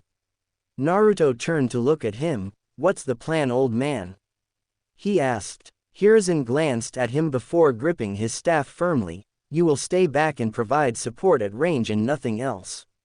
Orochimaru made himself known at this point. "Ah, young Naruto, welcome," he shouted gleefully. "I simply must bring you home with me. Those eyes of yours are a scientific marvel I'm oh so curious to research." Naruto turned to him with a disgusted frown. "Oi! I have no intention of going with you. You're lucky the old man won't let me kill you," he shouted back. "Enough," the third shouted before he rushed at the first Hokage, who mirrored his movements. Naruto watched impassively as the old man made easy work of the first with his staff, the range and power of it allowing him to easily dispatch the revived Hokage. It was like the old man was capable of shredding the wood with no effort with the speed in which he dispatched every jutsu the first sent at him. The second wasn't going to sit out of the fight as he weaved a single seal to produce a massive water dragon that raised the humidity in the barrier tenfold. Naruto watched as the chakra in the air folded in on itself hundreds of times, overutilizing the water in the air to form massive amounts of water for the jutsu. He didn't think he'd have been capable of ever doing something like that if he didn't have the 6 eyes. Seeing the wood style in person also showed him the depth of power the first Hokage had at his disposal. Witnessing these feats of strength from the 3 Hokage in front of him led Naruto to understand something. He wasn't the strongest, not yet. As he was now, Naruto was supremely confident in his ability to fight anyone. He was sure that he wouldn't lose to Orochimaru even, but seeing the Hokage fight, at weakened levels as well, showed him that the summit of power he would need to reach to be called the strongest was still above him. That wasn't to say as they are now too strong to jump in. No, the old man was likely capable of beating him with his sheer jutsu knowledge and adaptability, but Naruto had things that no one else had. Complete unpredictability. Mix that with his 6 eyes and he wasn't going to be ignored. Naruto flared chakra within his body to the max that his body could withstand. He tsked to himself as the power flowing through him was a bit heavy on his muscles and he could tell he was pushing them to the max. Hiruzen spun his staff at immense speeds around himself as he severed all the incoming roots. The instant the wood was taken care of, Hiruzen jumped straight up, flashed 2 one-handed hand seals and released a compacted stream of lightning towards the second Hokage who was building up water for a jutsu. Hiruzen didn't bother to watch the jutsu as he extended the staff towards the first Hokage as the dead ninja was rushing to attack. Before Hiruzen could do anything more than slam the first Hokage into the roof with his staff, a blur came into the fight. The first Hokage, after getting smashed into the ground, was attacked by Naruto. The first Hokage quick responded to the blonde, some of his body reforming under the effects of the reanimation jutsu. Naruto ducked under a kick, lashed out with a jab that was caught by the first. Naruto's eyes narrowed in response. As his fist was caught by the first, the dead Hokage lashed out with his own punch that Naruto caught. He noticed with his eyes that the first was using chakra enhancement different than normal. As he caught the dead Hokage's punch, he felt the effects as he was nearly blasted away from the Hokage from the sheer force of the punch. He's never experienced that level of power. He doubted Lee with the 5th gate open hit that hard. You're quite strong. I'm honestly impressed, Lord First Hokage. Naruto said with an honest smile on his face as he held the Hokage in place. Not going to talk? He asked when he noticed that the Hokage's face hadn't changed expression since he joined the fight. Naruto kicked the first off of him and quickly molded his chakra on the tip of his finger. I'll put even more behind this than last time, Naruto said with a grin as he formed a red on the tip of his finger. Old man, he shouted in warning. As soon as Naruto saw Hiruzen blur towards him, he fired off his jutsu. Unlike a wind jutsu, chakra enhancement technique, red, was a powerful reaction of positive chakra violently condensed in on itself into a tightly compacted orb. The resulting fallout was a shockwave of pure force that the very air was displaced by. The force behind the jutsu was such that the ground rumbled even outside the barrier. He noticed that both Hokage tried to form barriers with their respective elements, but they were blasted away the moment the jutsu reached them.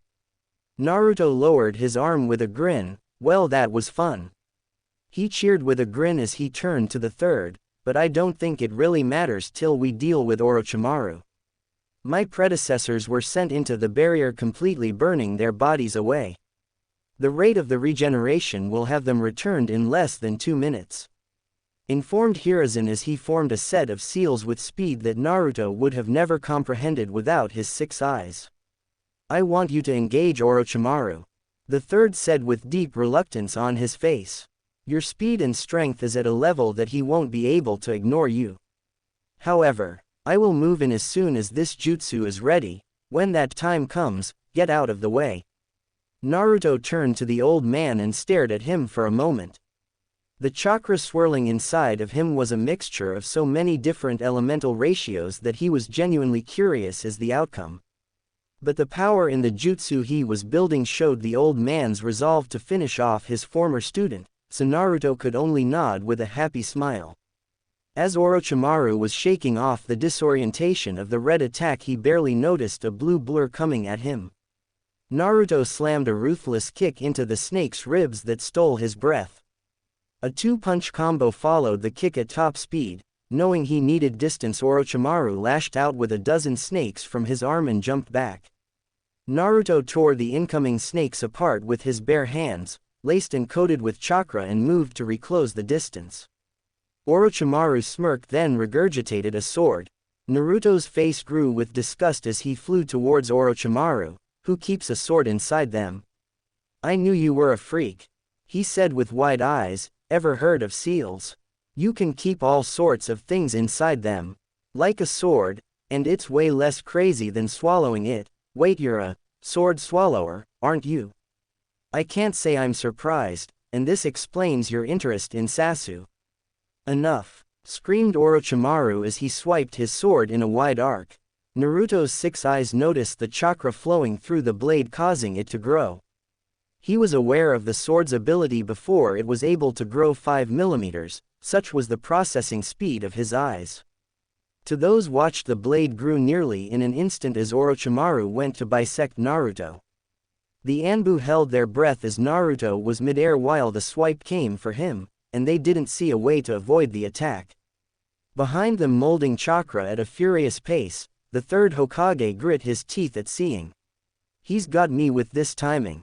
I guess this is the level of battle that I am just able to reach at my max. I need to increase my base level.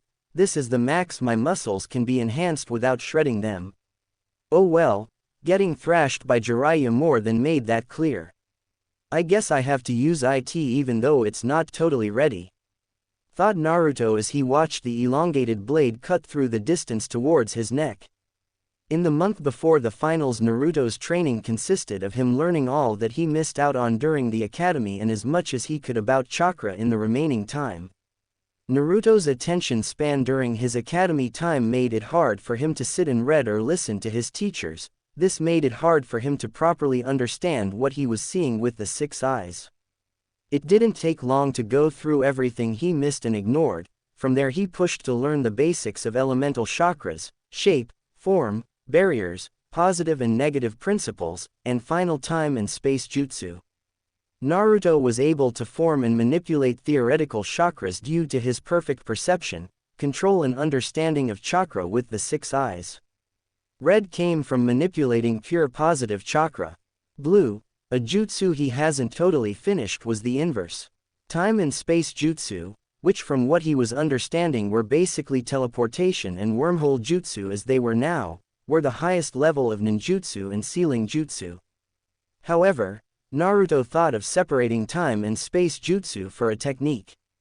Manipulating space by itself or time by itself, at large scales the level of energy would be impossible with the levels of chakra he possessed, but at small scales he could influence them.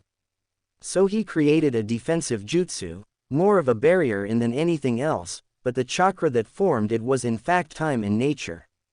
It wouldn't have been possible without witnessing Jiraiya use the summoning jutsu, a time-space jutsu if at a lower level than the second and fourth Hokage's flying Raijin jutsu. Seeing the chakra in action allowed Naruto to try and form it. Thus, infinity was born. In Jiraiya of the Sannin's own words, it was the most incredible jutsu he's ever seen or heard of. The blade of Orochimaru sliced towards Naruto, who lifted his left hand into its path and formed 3 one-handed hand seals. The blade made a sound as it made contact and Naruto's eyes shone brightly as his jutsu held firm. The point of contact between Naruto's hand and the blade was separated by inches. Orochimaru on the ground holding the blade grit his teeth as he tried to close the last bit of distance but found it impossible. At this moment, this is the third time I've been able to activate infinity. It's only the size of my torso and I need 3 seals to properly mold the chakra, but with time and practice it will cover me. Naruto grinned at the thought of his perfect defense. Those watching the battle, the Sound Ninja, the Anbu, Orochimaru, and finally the third Hokage were racking their brains trying to figure out the jutsu. However, the only one who knew, Naruto, wasn't about to share. Infinity is a barrier jutsu that is formed entirely by time-based chakra manipulation. It is 0.5 millimeter thick and lies 50 millimeters from my body. It's not stopping the blade, it's actually continuously slowing the blade down. A space-based barrier would be nearly impossible to use like this. The fact that the blade is still moving, but losing its speed by half every time it grows even the most infinitesimally amount closer possible means that I can sustain this barrier energy-wise without too much hassle. It's truly the focus that is difficult in molding the chakra correctly. With infinity up I will never be touched, like the distance between numbers 1 and 2 and the infinite number of fractions between them, the blade will never reach me. Naruto's grin became savagely wide as he locked gazes with Orochimaru. The slashing blade then contact with Naruto's defense till now barely lasting 2 seconds. But they were still locked into the stalemate, neither side giving an inch. "Naruto!" shouted the third Hokage from the other side of the roof. Humming happily, Naruto allowed the momentum of the slash to push him away and land far enough away that the Hokage could attack. Orochimaru could only turn his head towards his former mentor as long-forgotten fear filled every cell in his body, because he recognized what was coming. Hiruzen Sarutobi was considered the god of shinobi for many reasons, most notably was his mastery of all shape and form changes in chakra. He mastered all 5 elements to the level of a primary affinity, was able to mold his chakra into any shape he desired and was capable of harnessing yin and yang chakra. Something no shinobi could do, bearing the great sage of the past and wielders of the legendary Rinnegan. The ultimate jutsu of the third Hokage was this, Requiem of the Sage. First it began by molding all the elements and keeping their strongest quality, the shredding wind, the solid foundation of the earth, the piercing energy of lightning, the power of flame and the ever-shifting form of the water. And binding them with pure yang chakra as the glue. Both of Hiruzen's hands were put together in the form of a prayer and black lightning surround them, sparking erratically with a white halo of chakra glowing around his hands that sparked with blue lightning. His face was covered with shadow hiding his expression from both Naruto and Orochimaru, but they knew it likely held a look of immense concentration. The instant Orochimaru looked from Naruto to the Hokage, a flash of blinding light overtook the rooftop, followed by a sonic boom that had everyone in the village reeling. Naruto was able to witness the beam of violent energy swirling with arcs of chaotic energy that destroyed everything it came into contact with. Orochimaru could do nothing but harden his body with chakra and hope the nature chakra in his body would let him survive this.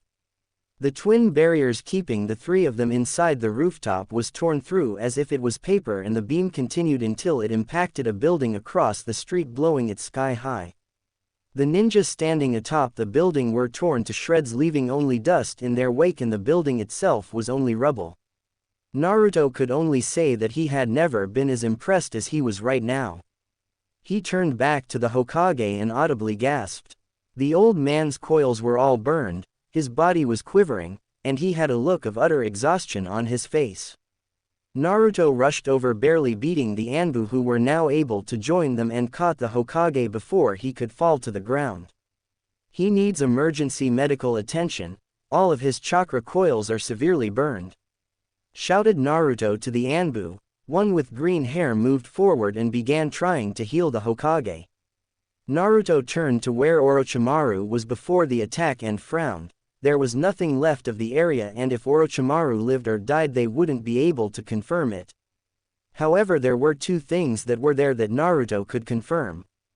The first and second Hokage moved forward, this time with facial expressions shifting as they gazed at the third.